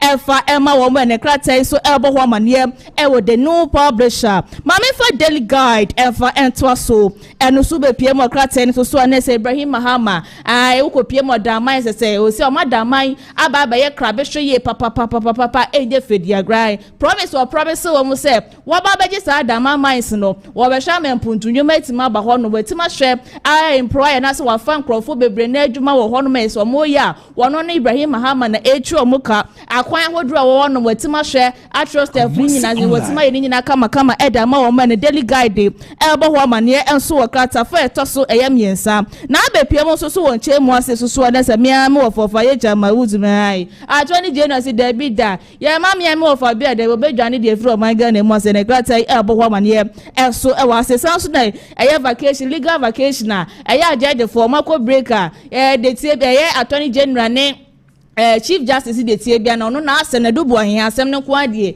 ye bet na so otachia se ono nya de obekwa court ne akwa court chine ne kratai asanso etwa ho foni kama so ediaba wonya bia na eja wakenka ne nyina bi kama so ediama na wokopie mo national security one man na se reshuffle ankasa ye man pani JD ama bia ko honom ye papa ene kratai so elbo ho man nte no pai ana se wi wonya bia na eja wakenka ne nyina bi kama so ediama ye mama for Republic Press en fa ento so eno so krata fa to so ye miensa na se dubu ahenifo ni eda ha sa so na attach anso fo ni da no ze he ne he ndis amaniko ye man pani JDM ne Chief Justice wono anya do be ko ye court wono makotena se okwa akotena se akwa akohwe ama ya ka dubu ahen ho sense makobde ka bon kodam kodi moyire nkwan monko wo fufuo na mu ni nam kodam moyire magine sa mo sanso resume as aden mu nya bindi enti wono so no nya de obekwa court ne no wakwa court china ene krata e ka wasemo so ha ne mosfo so mo yo madwuma ye papa pa matima ko galamsey site etima ko chini pa mako 40 achi ye amafo mako 40 ne niema bebre na keka ho ne krata so e ka wasem so ha IGP etimi aboye police officers mako 25 abaso pa ye enam ye crofobia mo ko chi wo mo nom de koke edi from my Ghana mo ase ne krata esan so bo ho man ye enso e wo ha mama for discovery enfa ento so na no be pie mo krata enim so a nese mebru no ye twa ye foni kama de baba begua na nyakopon bua ye mant ye mu ye baba di International Youth Day we na krata e bo ho amane se wo man Ghana ha se ndisi aban mo se ye baba di International Youth Day na so over 200 million ye mebru na eni adwuma wo kuro ma se ye so ye se ye baba di Youth Day ene krata e bo ho amane enso ha se sanso na be pie mo ase so a ye so ko pie mo ye akemo da se galamsey no e bia kwa ko pie mo ho no ma ensuo ni se ese sen na enye fedi agronti man pani je wa na hye bo say jawo ba be hwa masa eye galamse na 2020 ntowani e na ekopiem e wo honum na sa na ma na ekoso ho nyina no eto entimi entwa ma me for daily analyst so e fan to so next asem da na me am of Agyapong Wontumi ai enya ade atoni je no ase bia p na omokọ e na betima ba so de brada na krata e kan wasem so ha national security honum no so no reshuffle bi esu wo honum a ene krata so e kan wasem so ha san so na national international youth day ni so na kopon bo amanti ye ba be shase chencherecha ene krata e san so e bo ho amane e so e wo ha ma me for diligence e fan so ren krata ni nyina so na so be piem wo krata ni ma na se ya atachi ya wo so won no wo gwagwa ko pefufuo ni abenkwan bi asase mo se mo me o mesen wo kotena ye court nkodi aso so nya do abekwa court nya do wakotena mo ko holiday mo koram ko jumani ai mo koram ko jumani nta atachi ya no san so no pon kroma se wo be srada se ye man pani die die wa na hye ye bo so beja wo di nwuma ebeba kro ne so nwuma ni went make sure se nwuma no obetima bie e dia ma ye timemufo se de bia bo hye na wo hye ye timemufo no obedi so pepe edi amaye ne krate so ebo ho amane enso hantima me nyina daily gist so na me fan krate ni nyina esi na ya se wafade aka nyina e fan beto so ma yeti for dane den no moje brete Kumaso online TV Tik TV and our face of friends of Ken TV dankopon bo achina Thursday sanso be din hyiemu e wo fidue ma na ya se wa TP ye da se asen sama hodra ba won krate anim no watobo apense ni nyina mudi ama na atachi akora menti ase o ye lawyer ni die wedwuma nyina ne se obe make sure say o client no say o evidence say o client no boni bia eni ne ho na say mfomso bi eni ho omo Ghana kro no ne ho projin a we kwa de sanka ya asem de o sa o asem de mon kokos mon kokafo evidence ni ade nyina ekuku honom na o client no na sum enjo no na we ye yinkura mi ye bi so no omo aga so omo sha na edubu ahwo e bia na obekọ na wakwa akoto Agyapong Wontumi e wo hono manu anti no omo be so omo twe sa asem wi because we dey sanke enje na ye you lawyer need definitely you have your evidence ni bibia mun court for kogu hono go and prove to them say there be me client no nim neti a wo choose me say membra na me megine mu fama na asem na ho kroje boni bi anim ya ka case ten wo mo ko na ho krato because also crisis here Agyapong Wontumi wa for say ni main lawyer so lawyer ndi apia kubi wa step it down some boy won say 7 year dey wo mo ba attach ya wunya time kra into when na lawyers judges ne yin ko break no aka this is even the right time e de mawa wo betumi express ho a obi anya wo hye aso mo ko break ono so kodi nkwan wai okodi fufu na na da mete kwari ese break kra nye constitutional na mede sa ho edubu a mesero o pe lawyer o me fa wana Michael Michael. ATV Mamendo was here, Papa communicators for today. So I am ready. Omo baba tena ya choche and come on. Now before I remember one more kwabano. Mami for happy glorious birthday way and call and from my NDC communication officer. Your friend David ni Ayethego Duduana friend sports reverend na nenifoni no and that kasafoni na seno ukopiemu ewo Oduma clinic bia wono ena eye communication officer edema NDC amanyoko no sports reverend happy glorious birthday to you nyankopon sure want to nkwade mu de da wakuba so nyina so no twedi apo nyankopon ema no embremu afesese no na wehu de ye kan ho asem o background ha visise na ni nyina no etumi abemu kama ede amaye na before sana memma me communicators for today so akwa abade abadwumedie so na anu ade bu hye yete he ye nka bi hyemu MP before de nkaja ye no amu ni problem bia yakoto aba ye ra KennedyAgyapong ko KennedyAgyapong na ye mu bi ho no ma ye do no ware poto ye se o de anya hwe ware kura ye pe ya de Mr. Jotibo nsu kwaye no okoti the base movement by no shu Kennedy de wa mane fa na ni hwade hu ne nkwa asa ma ado ntu no oba bebua na Ghana bebu no bia meka wo bia me register na ade na afi 2028 wa mo pe kwaye o mbe fa so mo de Agyapong ko KennedyAgyapong beba na wa ba be flag bearer ede ama eye the base movement fi from nowhere ya say akompre ko KennedyAgyapong ni din be do wakoto bombe man wakoto ya was MPP amanyoko na ye yo wa ye mu ba be mu for 8 good years afali military hospital mentumi anye NDC amanyoko by 1 year 3 months manu dem na wo mu complete afario na mu de 8 years na mu ba ye no na mu ba ye nkro na mbebo ye man nya statement no e ma mafu jala ye papa baby be ka say Kennedy do ye bita Kennedy to say to the extent say petitions ahodo na e na ekopie mu e wo MPP for neck meeting asese yan suspend ye KennedyAgyapong ko KennedyAgyapong na say yan pam no enfe free party ni mu na sa suspension won sensam ni ade ya na ye hwe ni ma sanka the be last month mu hokra no e na nko mo be pam ye KennedyAgyapong ko KennedyAgyapong na busua ye twen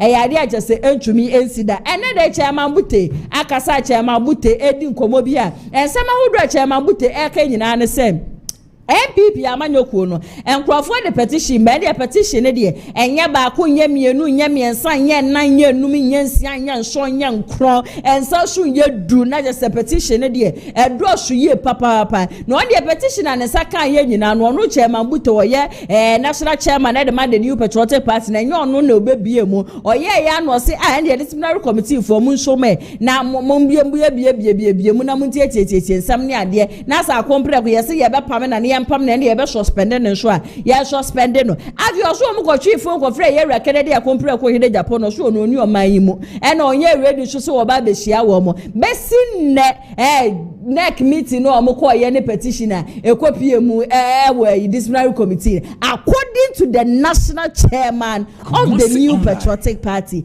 They don't know what is going on, they have no idea. And afi KennedyAgyapong so a wo ba bonte be ka che Ghana for say ye KennedyAgyapong ko KennedyAgyapong de tinton time woni MPP amanyoko no eni bibi aka no ene chairman butesu sansam na Agyapong be ka ende ya grobi ye montungu Kennedy there so now we a member of MPP onyanka say we free party no dey am kasa asem we say MPP they can never and ever sack KennedyAgyapong ko KennedyAgyapong. He is the man of the moment. Yende chairman buti ne sem no enfemrasia against KennedyAgyapong. I think 10 or 11. Yeah. 10 omuni party ma. Yes. Including some parliamentarians. Yes. And a committee in your home. Me say omo fam breme. But omo ye ho adwuma na me busa ya no mo so watu kwai omo friend no. Anti kan yanko kra. Me ntumi hu so akwa na so onko e. Me ndumi nkase akwa na so onko e. And petitions ni na e chese munyi kan free party right? Oh no, I'm saying question no ne kasa o kasa. Ba say binum kase munyi no. Ana. Oh. Na no na dodo be say. Me petition na buy no there. Man, this will be as a you know, and as a Yenisi and as a agency. Oh, you know, say the conductor in Yentia, you Musano. And I also say, media answer constitution, constitution of dear tree. The constitution is a real one is up and a discipline committee. Now you must enter to know some. And to know some we know the bar. When's the last time I can cast? I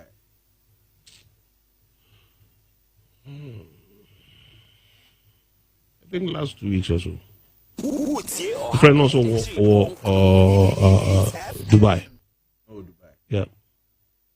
You want to make oh, is that the if you come? What is say me am wo fa Kwame Nkrumah ene ninua lawyer ni di nkomo mane ka say KennedyAgyapong. What?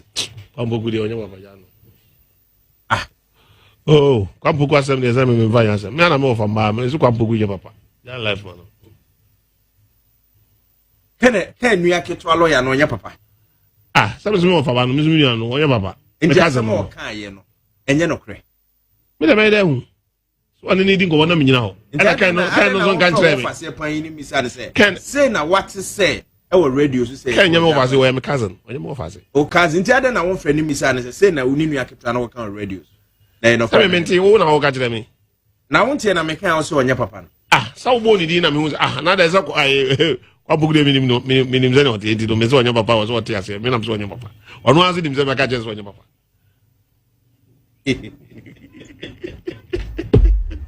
chama buti yes wame nya papa oh wana obogu wana odi akitwa hey wanya papa kiti bla So what is yes you can say the tintone time any MPP yeton kwanta ya pebe yon. Oh, no one is say nasem. They say obi am force obi aso na me join party no. In this all cause obi am force second. What do I say? But I better say obi stay than overcome. Yeah. The reason you day. Baby, me can't be better. Why don't you arrange a meeting between one and on what? The same issue. I mean, another no report to mommy. In the way I go arrange you, or report to mommy, and now I catch them to see and me go here. Then look at me arranging to say, I brand there's a money better.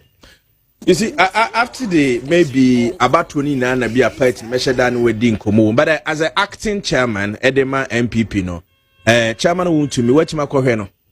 To be frank, me correct. Aden. That I can't say because I we don't know or me data in family because the young for called into 1% of Bawumias. I'm paying 2 weeks. And if you also all my feedback say I'm right and now so they pay me a friend say me phone number na dey Agyapong frame. Enti mo boko akohwe no. Why not? Wo gidie se chama Wontumi obepie. Obepie. Ade o didi no. Enye mmra kwan so. Say ebi no wo ho ye galamse ni enfo ntumu a. Ono a wanya galamse ni mum wo de ni company ma obi se onkoye adwuma. Ni nipa na koye na mo so akoye galamse ada okose ade no. Nipa ne nam ho ye fa ne ntumu ye so a witness. Now ono did the company or transfer the company the money para na kotu. Where political prisoner. Because as some no money need no matter what. Me a blue America say blue, a white America say white. Enye no kwan so no.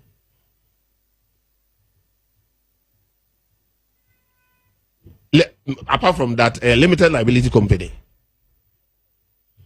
Into move to me, I will draw a friend saying the license. The company no grab to me. So what did I say? Me too. Now somebody no come dia. Now what is it? And now the new man you know to me see the new man na to for that no what Thomas state. But for him say because we managing director of the company, I was saying they come to me. I don't think it is right. All right, so live on Needs 100.9 FM. Now, me mighty Juma. Ebusiante chairman Bute and I yet hear the same bare MPP or BBA they cannot sack. We'll share the statement from the national chairman. Or say if Kennedy decides to go, they cannot force him. To me Castle so na change at a party no the party needs Ken. I have said this thing countless times.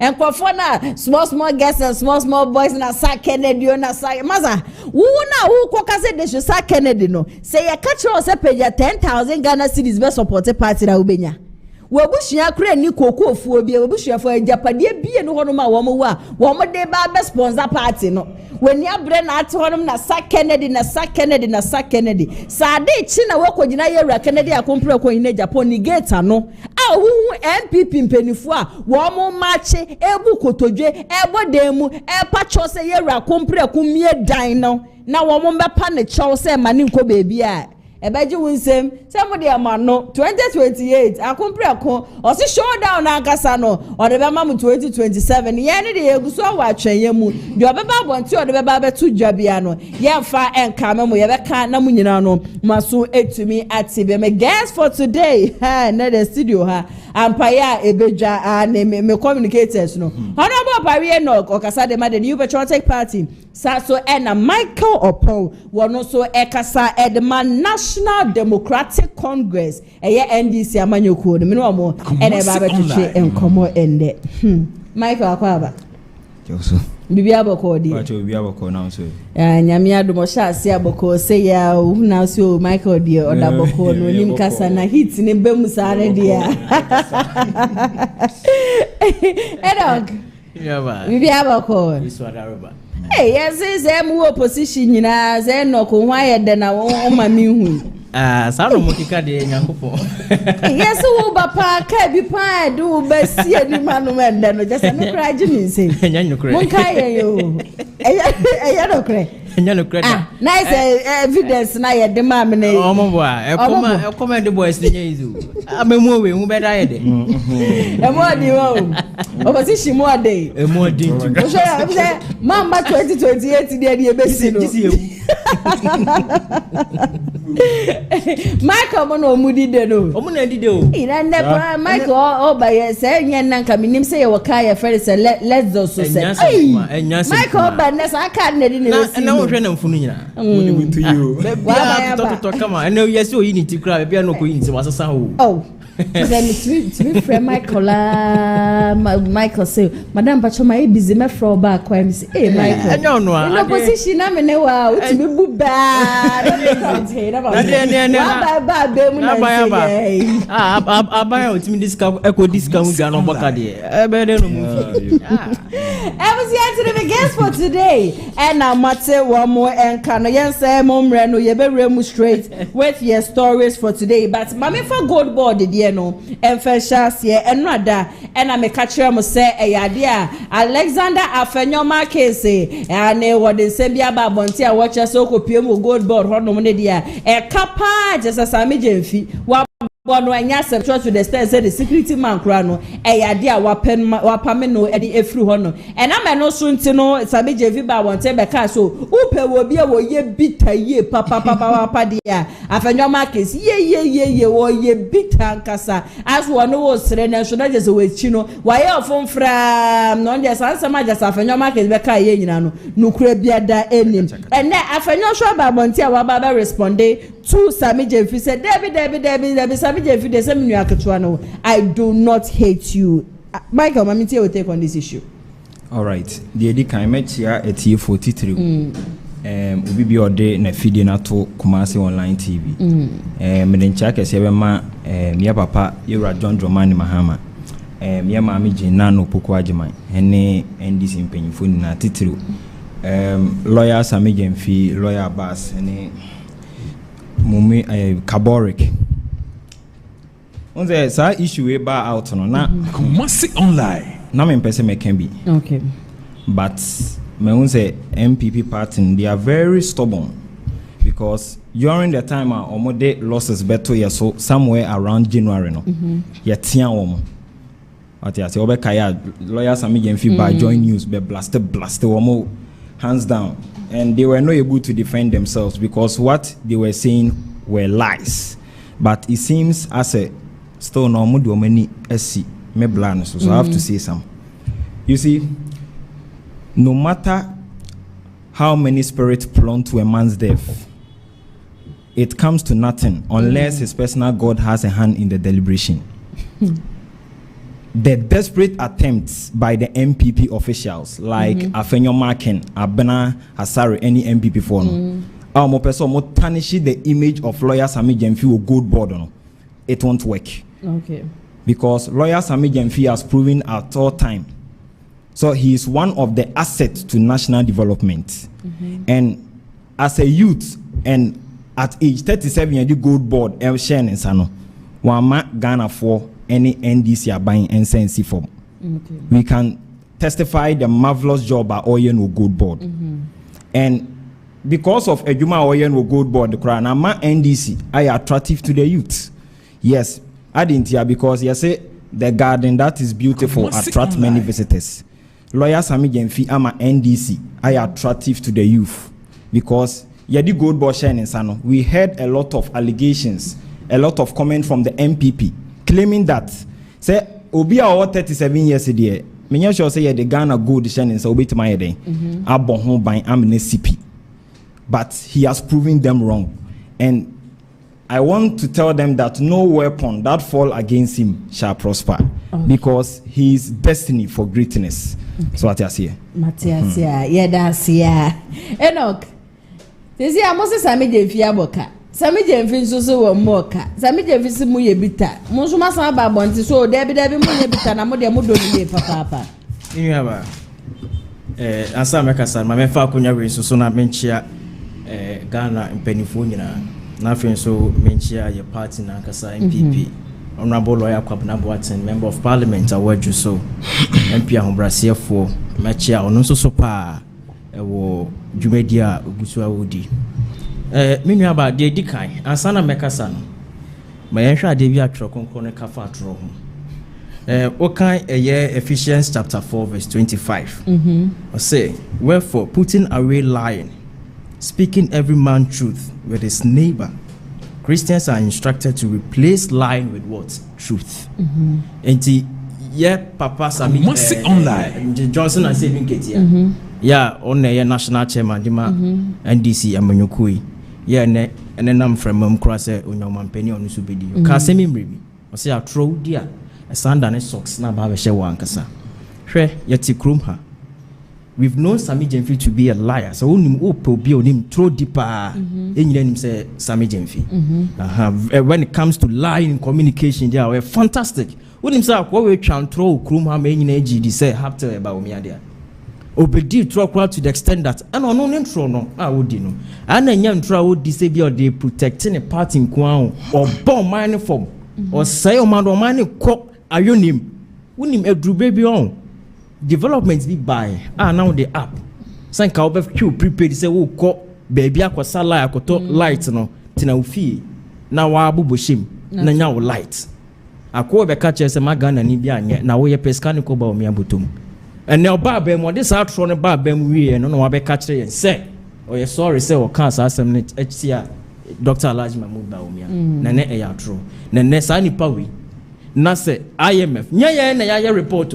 The reports coming and say what ton gold aboka no ye na twa ntro to ni so from IMF baby am nu mienu o man Ghana ye ho kire ye ya ye kokoje besia baby am nu mienu ye pe bibie dia unua ye si baby edidi wo ye nyeden ye nsai ho na wo di as nyamra sam say na nipa na be ka kire say e ka say na wabo ka patronpo di kampa Ghana for atro say Ghana for mesremo kasa de emframa ana kasa nso do bia timi kan na yokoduo no na ya asem mentimi anyo entimi sremo fa me bone ncheme e kan de ya bo ete se wakoji loan 100 million na osimi ni beton mango ewo mfichire ya baby e kan abebo ente kan de wabo na kan na wabo no so nye se bia nkurankura ka o e ka anka ebetimi aboa afa mabun adwuma minua 1.7 billion dollars enya sem kuma o let me be right here na ye hwe kan yi pa e kana Ghana ya bo sana ya ti ho sana enye ka ketwa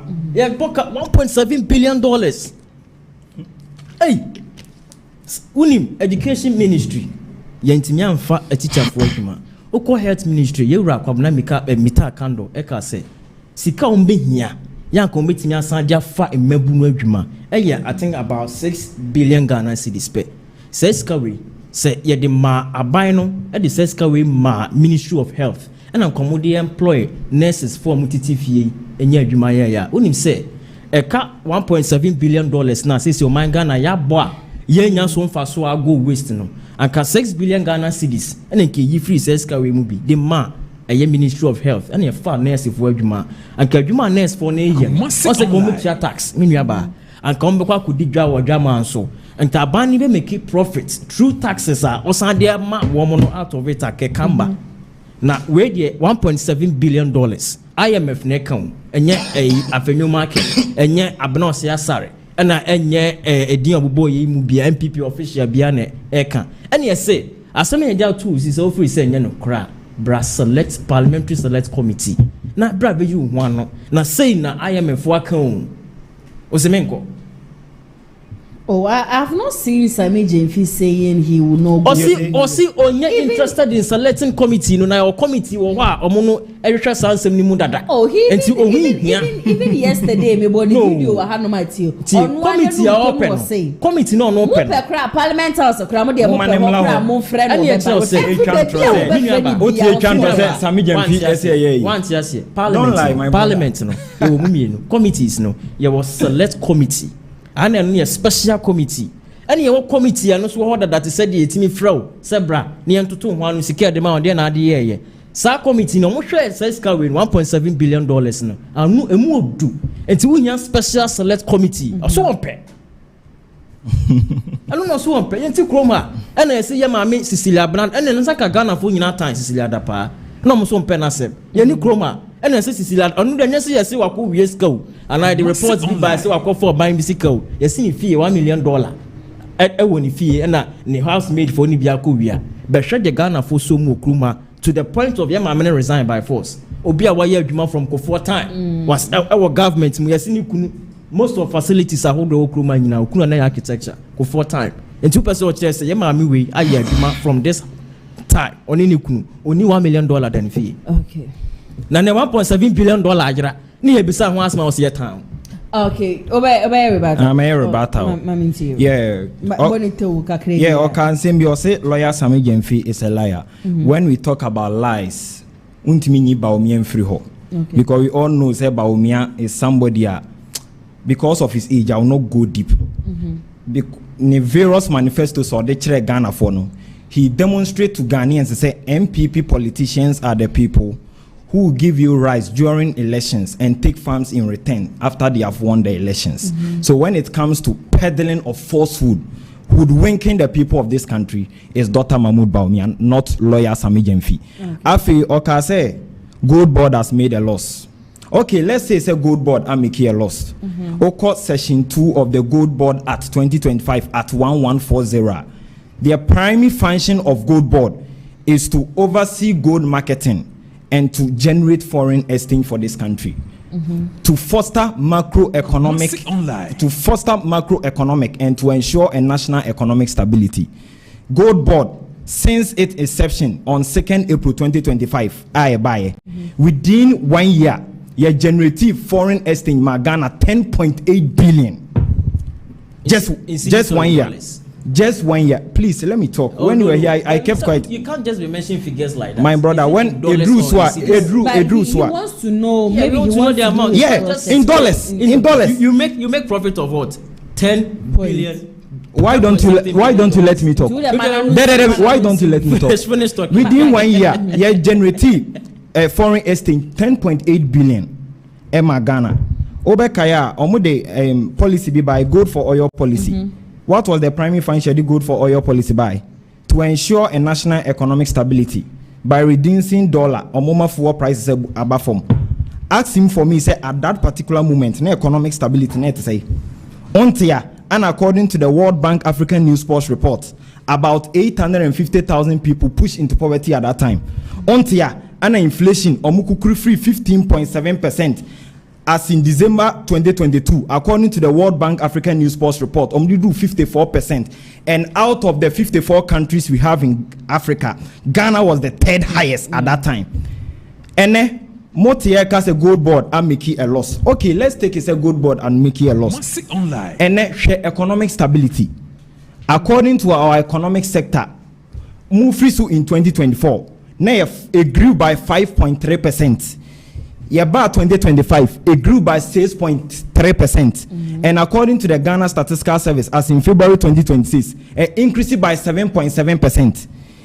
Two inflation of 23.8% as in December 2024. And now, this is the first time in the history of Ghana inflation, a declining 15 consecutive times. Minim Shekran, as in July 2026, inflation at 4.6. Yakuku from 23.8 to 4.6. Obekaya, your credit rating, an international agency in UK, you're from Fetch Solution. Mobile another B-. Bawumia led economic management team gold for oil policy, bankrupt nation, Amodia Koye. Neda say, Modia by joint status, you can't joint status, baller economy, bankrupt nation. And then by May 2025, about CCC plus, and I'm no say, according to Fetch Solution and S&P International Credit Rating, you're rated a B. Your public debt, you have a total 726.9 billion, equivalent to 61 of GDP, gross domestic product, under MPP. You buy as in October 2025 a gold for oil, gold board ABBA to ensure a national economic stability. No, it reducing from 726.9 billion to 630.2 billion. So what you say? So even if we have made a loss, you achieve BBF because during the time of gold for oil policy, according to the Ghana Multidimensional Poverty Report 2024, about 7.3 million people were pushed into poverty. Ashanti region is almost stronghold. Dr. Omar Siedu, social statistics director at that time, METS say Nipanko no more poverty at here. Ashanti region was 959,031. And according to the Ghana Multidimensional Poverty Report, main kind of say NDC by ABPR, but at least Omamiati say about 950,000 people have been pushed from poverty. Okay. More losses now, more young for be and free so more bankrupt, and that's why you people are coming back in 2060. Miriaba, wait there. Last month, kind in the bro for kind back no. Okojina Makola market. No coke can rate we are on here. Becca Bunku and Num. The entire Mekasa say, Sansama okay doesn't reflect in the economy. It doesn't reflect in our pockets. Now when I met Fosu. Omone passengers and have trot me for your member. Said your mate in passenger in Yanjano Munya box in Wakani. Where's the service? Where's me here? Where's the sales? Who tried any form? Na fox was in the form of Quemo. I'm a quantina on more per car for buy. Sa statement I'll make Kiana rate we say Akosi say we are Kusi saying in our say. Sami Jefinanka Sanum to say. Sa process you go through. One way or the other, abo economy no. Yam fast than in my doctor, Alaji Mahmoud Bawumias. When free me home. When free you Sami Jefinanka I learned say it was an MPP for the choice. Are we journalists? No. But Sami Jefinanka no station by. We are not journalists. Sami Jefinanka is a lie, my brother. This propaganda won't work. Organization by. I say for FM. I say we need to appreciate Dr. Bawumias for bringing domestic. Is there any video to substantiate that claim? It's a lie. It's a lie, my brother. No. No, why you were talking? I was quiet. I don't interfere. Maybe it won't work. This Jadam won't work. Interfere media. Opi obeji Sami Jemfie di okruma bia no. Na wo send pa me nim. Ebia Bawumias de betima ginedi. Yedim kontompo fra wani. Bawumias de betima ginedi. Nipa wo de wonim hwe kra. Nipa obeka kire wo se. Hapta nipa so mesidia. Na nipa no se twa no obeka kire se. Oboa na nya ne de bia. Na se ne sa nipa obeka kire wo se. Onu na timi aton gold.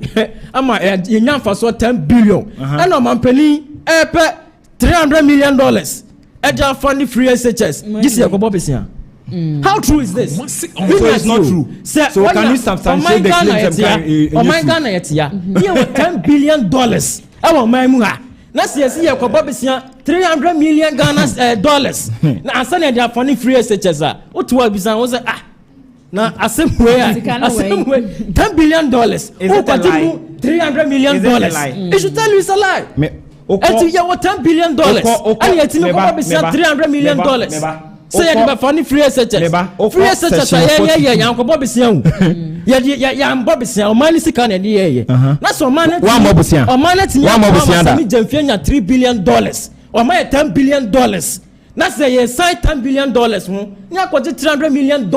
Na sa kotua eho efaso ama baby akwoti free na. Minu mi na o say unsa ya dwene ofam. Oko section 42 of the Gold Board. Omo di adwene di agro. Me say oko section 42 of the Gold Board. Asa asem no abopusa. $10 billion. Embo posa. O ya to ho. Say me kwoti be $300 million free baby. Na me that you are doing. Insi hu ama aban foforo wa. So you have to substantiate the American me boa. Me say oko section 42 of the Gold Board atta.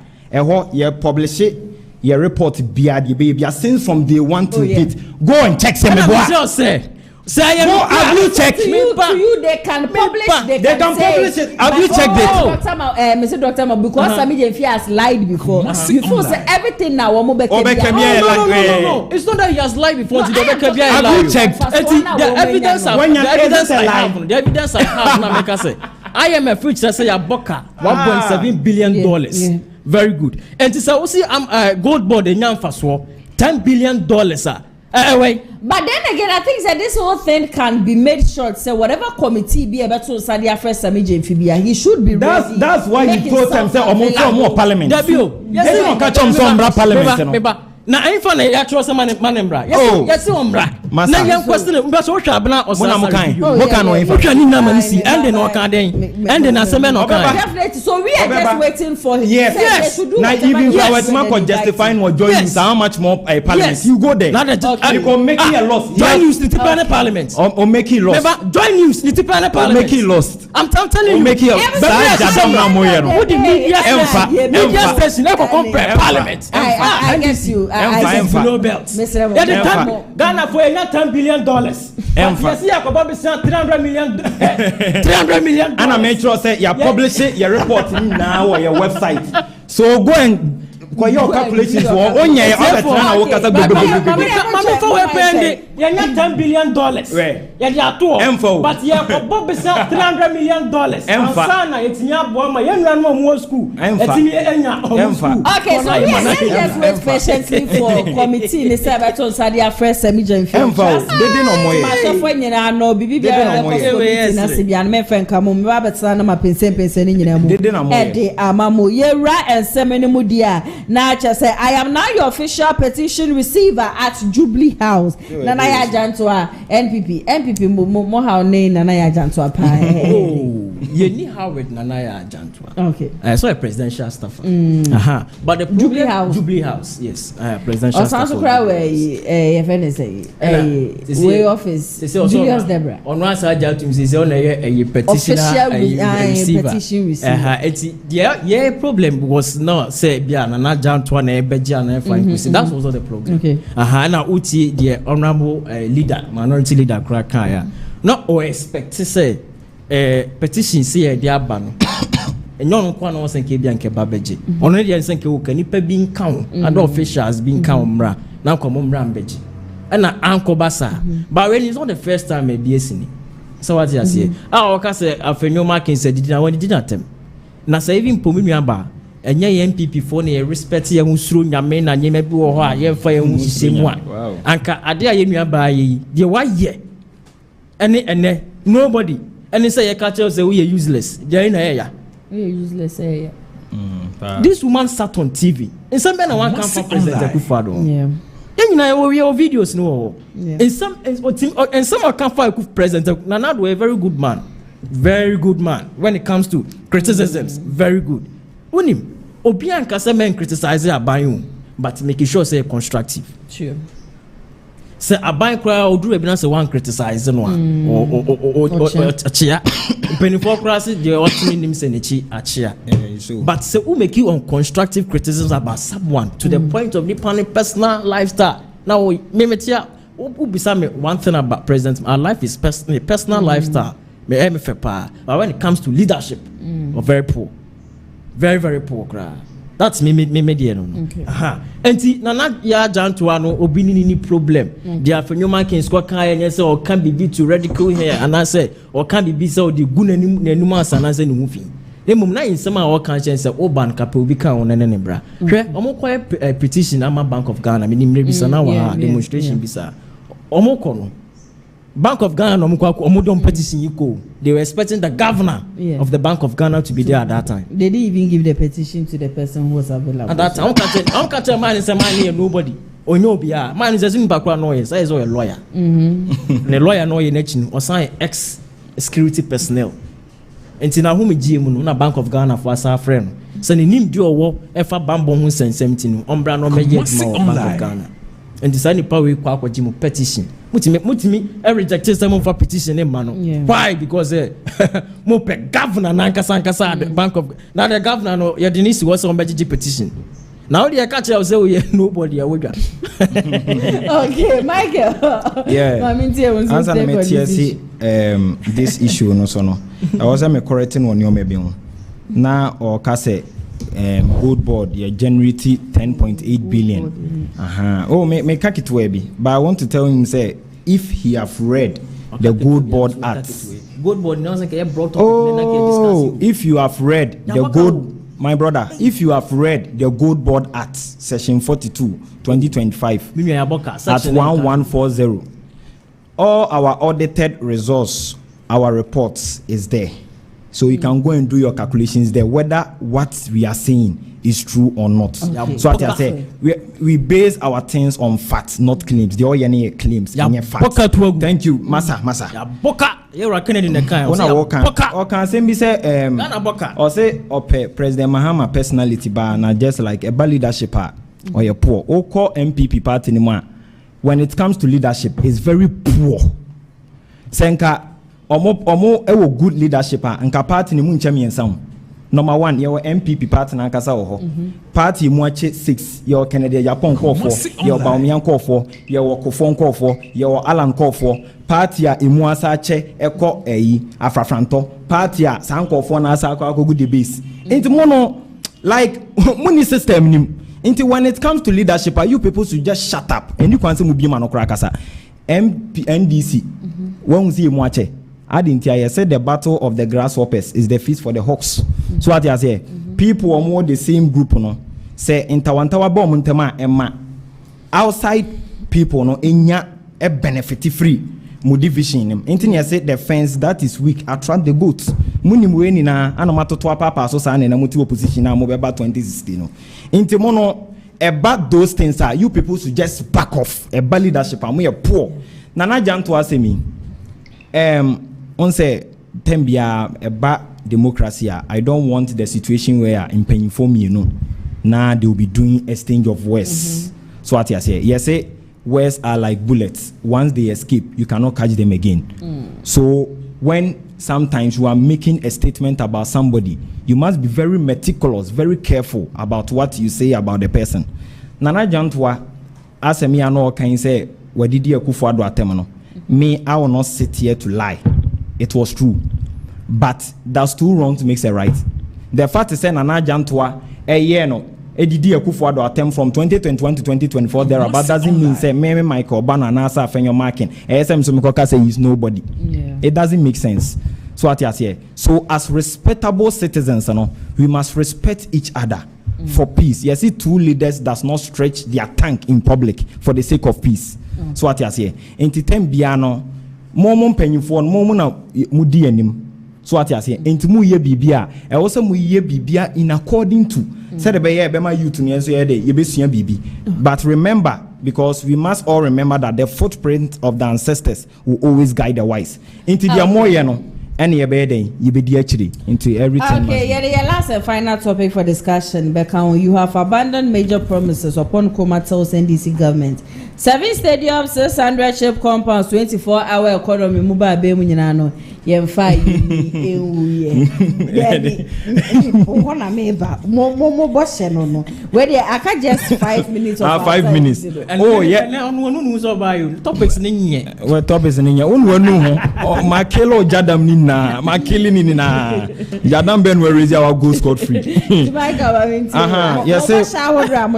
Yeah, me control.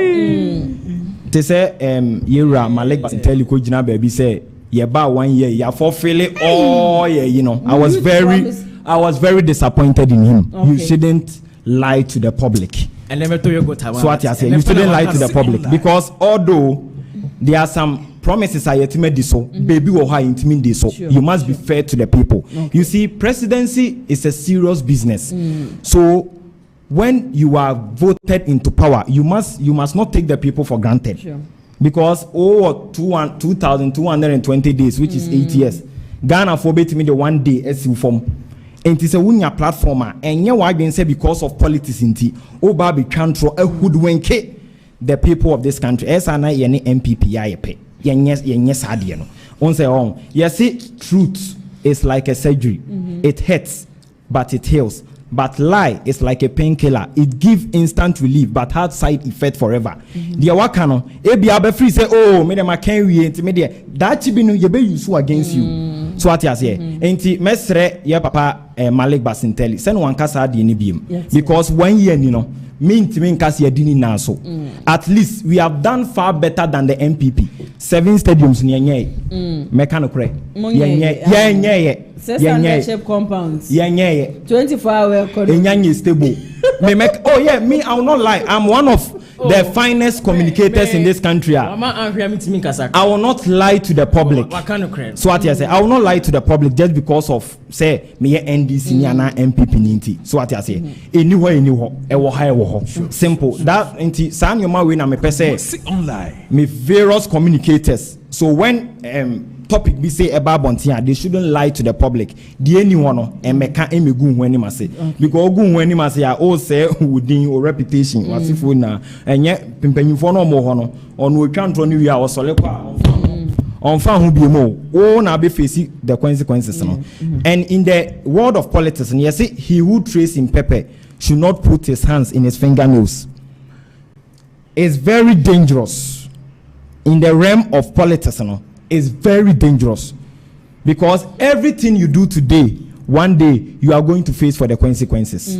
So what I say, enti me metena ha emeka say my 7 stadiums so ye be search na bibia ni ho na afi na me manim na be he ebegu ase eniwa the MPP ni mpebio betimi aka eni ho ebe wo say but I will assure the people of this country that there is a difference between the MPP as a political party and the NDC as a political party. We will make sure that by the end of 4 years, every promise they share a manifesto, we will fulfill it to the will of God. Amen. Okay, amen. Obeko heaven. Who said beyond politics now? Make us say there's a nation to build. Yeah. And you want more that mindset. Also a mindset nibi. A group baby, I have politics same to one nationalistic kakra. Aha. But still now good board gold board no okay say sika abanenya out of gold board cry $10 billion enya no cre figure no ha 909.71 million Ghana cedis. Oh really? Enya $10 billion impo now someone dey say who they want $10 billion and I have got business $300 million. Nya kucha tax is never true. Really? It's never true. Oh, really? Na sika kure de ma omo no ke this kind of Ministry of Health. Who dem say come 24-hour economy come meet me ayo that ministry. Next is for a go fiwe. You discuss buying the ma gold board. So on fanye na djuma.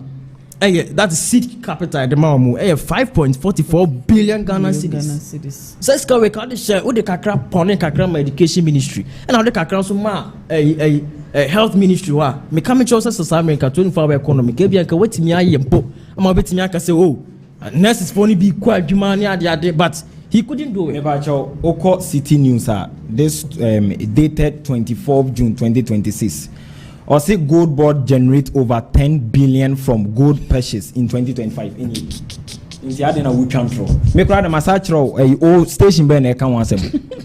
You see, say like macho in National Association. In the say, am I lying? No, I am justifying my point to the people. And in year 10 billion in 2025. Me can't say me boy. My brother, don't lie. You have been exposed. And you no kwao. So betima ko go board on my website. No TV3 any. Na the TV3 anymore. 10 billion and that one. You are lying to the public. You have been exposed. I don't have a problem with so why are you trying to tell I didn't catch him said 10 billion I'm a kind meme boy.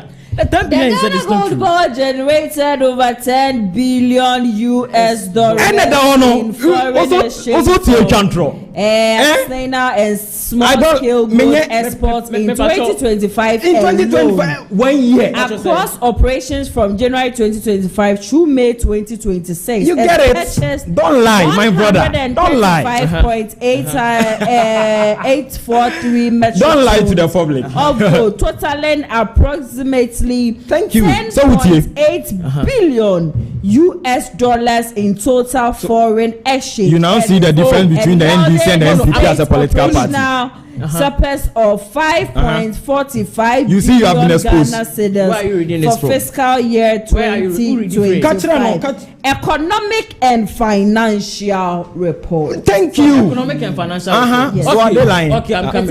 It's a fancy What you have been exposed. Oh, I'm coming. What do you say? A thief is always a king until he's caught. Oh, a thief is always a king until he's caught. Thank you. $10.8 billion. $10.8 billion. And IMF. $300 million. World Bank.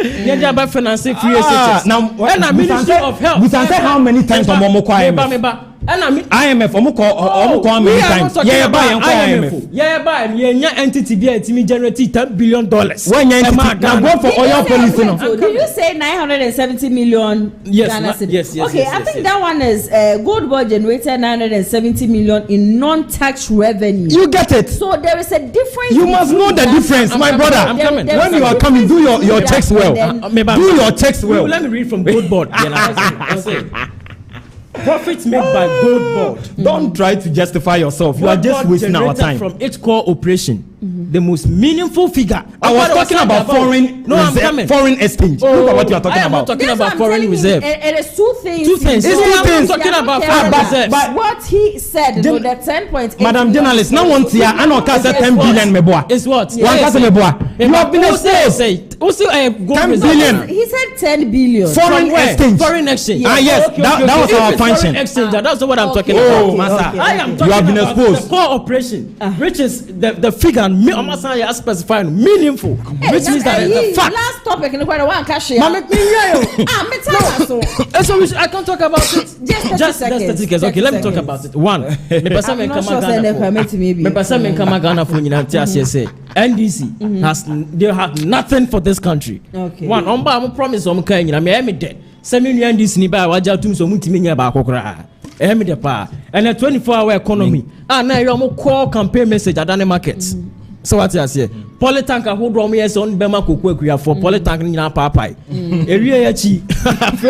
Omuka say senior high school bia o mesin kukobu kakra ho. Ama SHS phone kula netimi anya mponchine nkoko ne nanko. San kukobu onu sunsu ato ama nua na fo enso antimi amaso. Me pese me mamunya we Ghana fo nya rehemu se.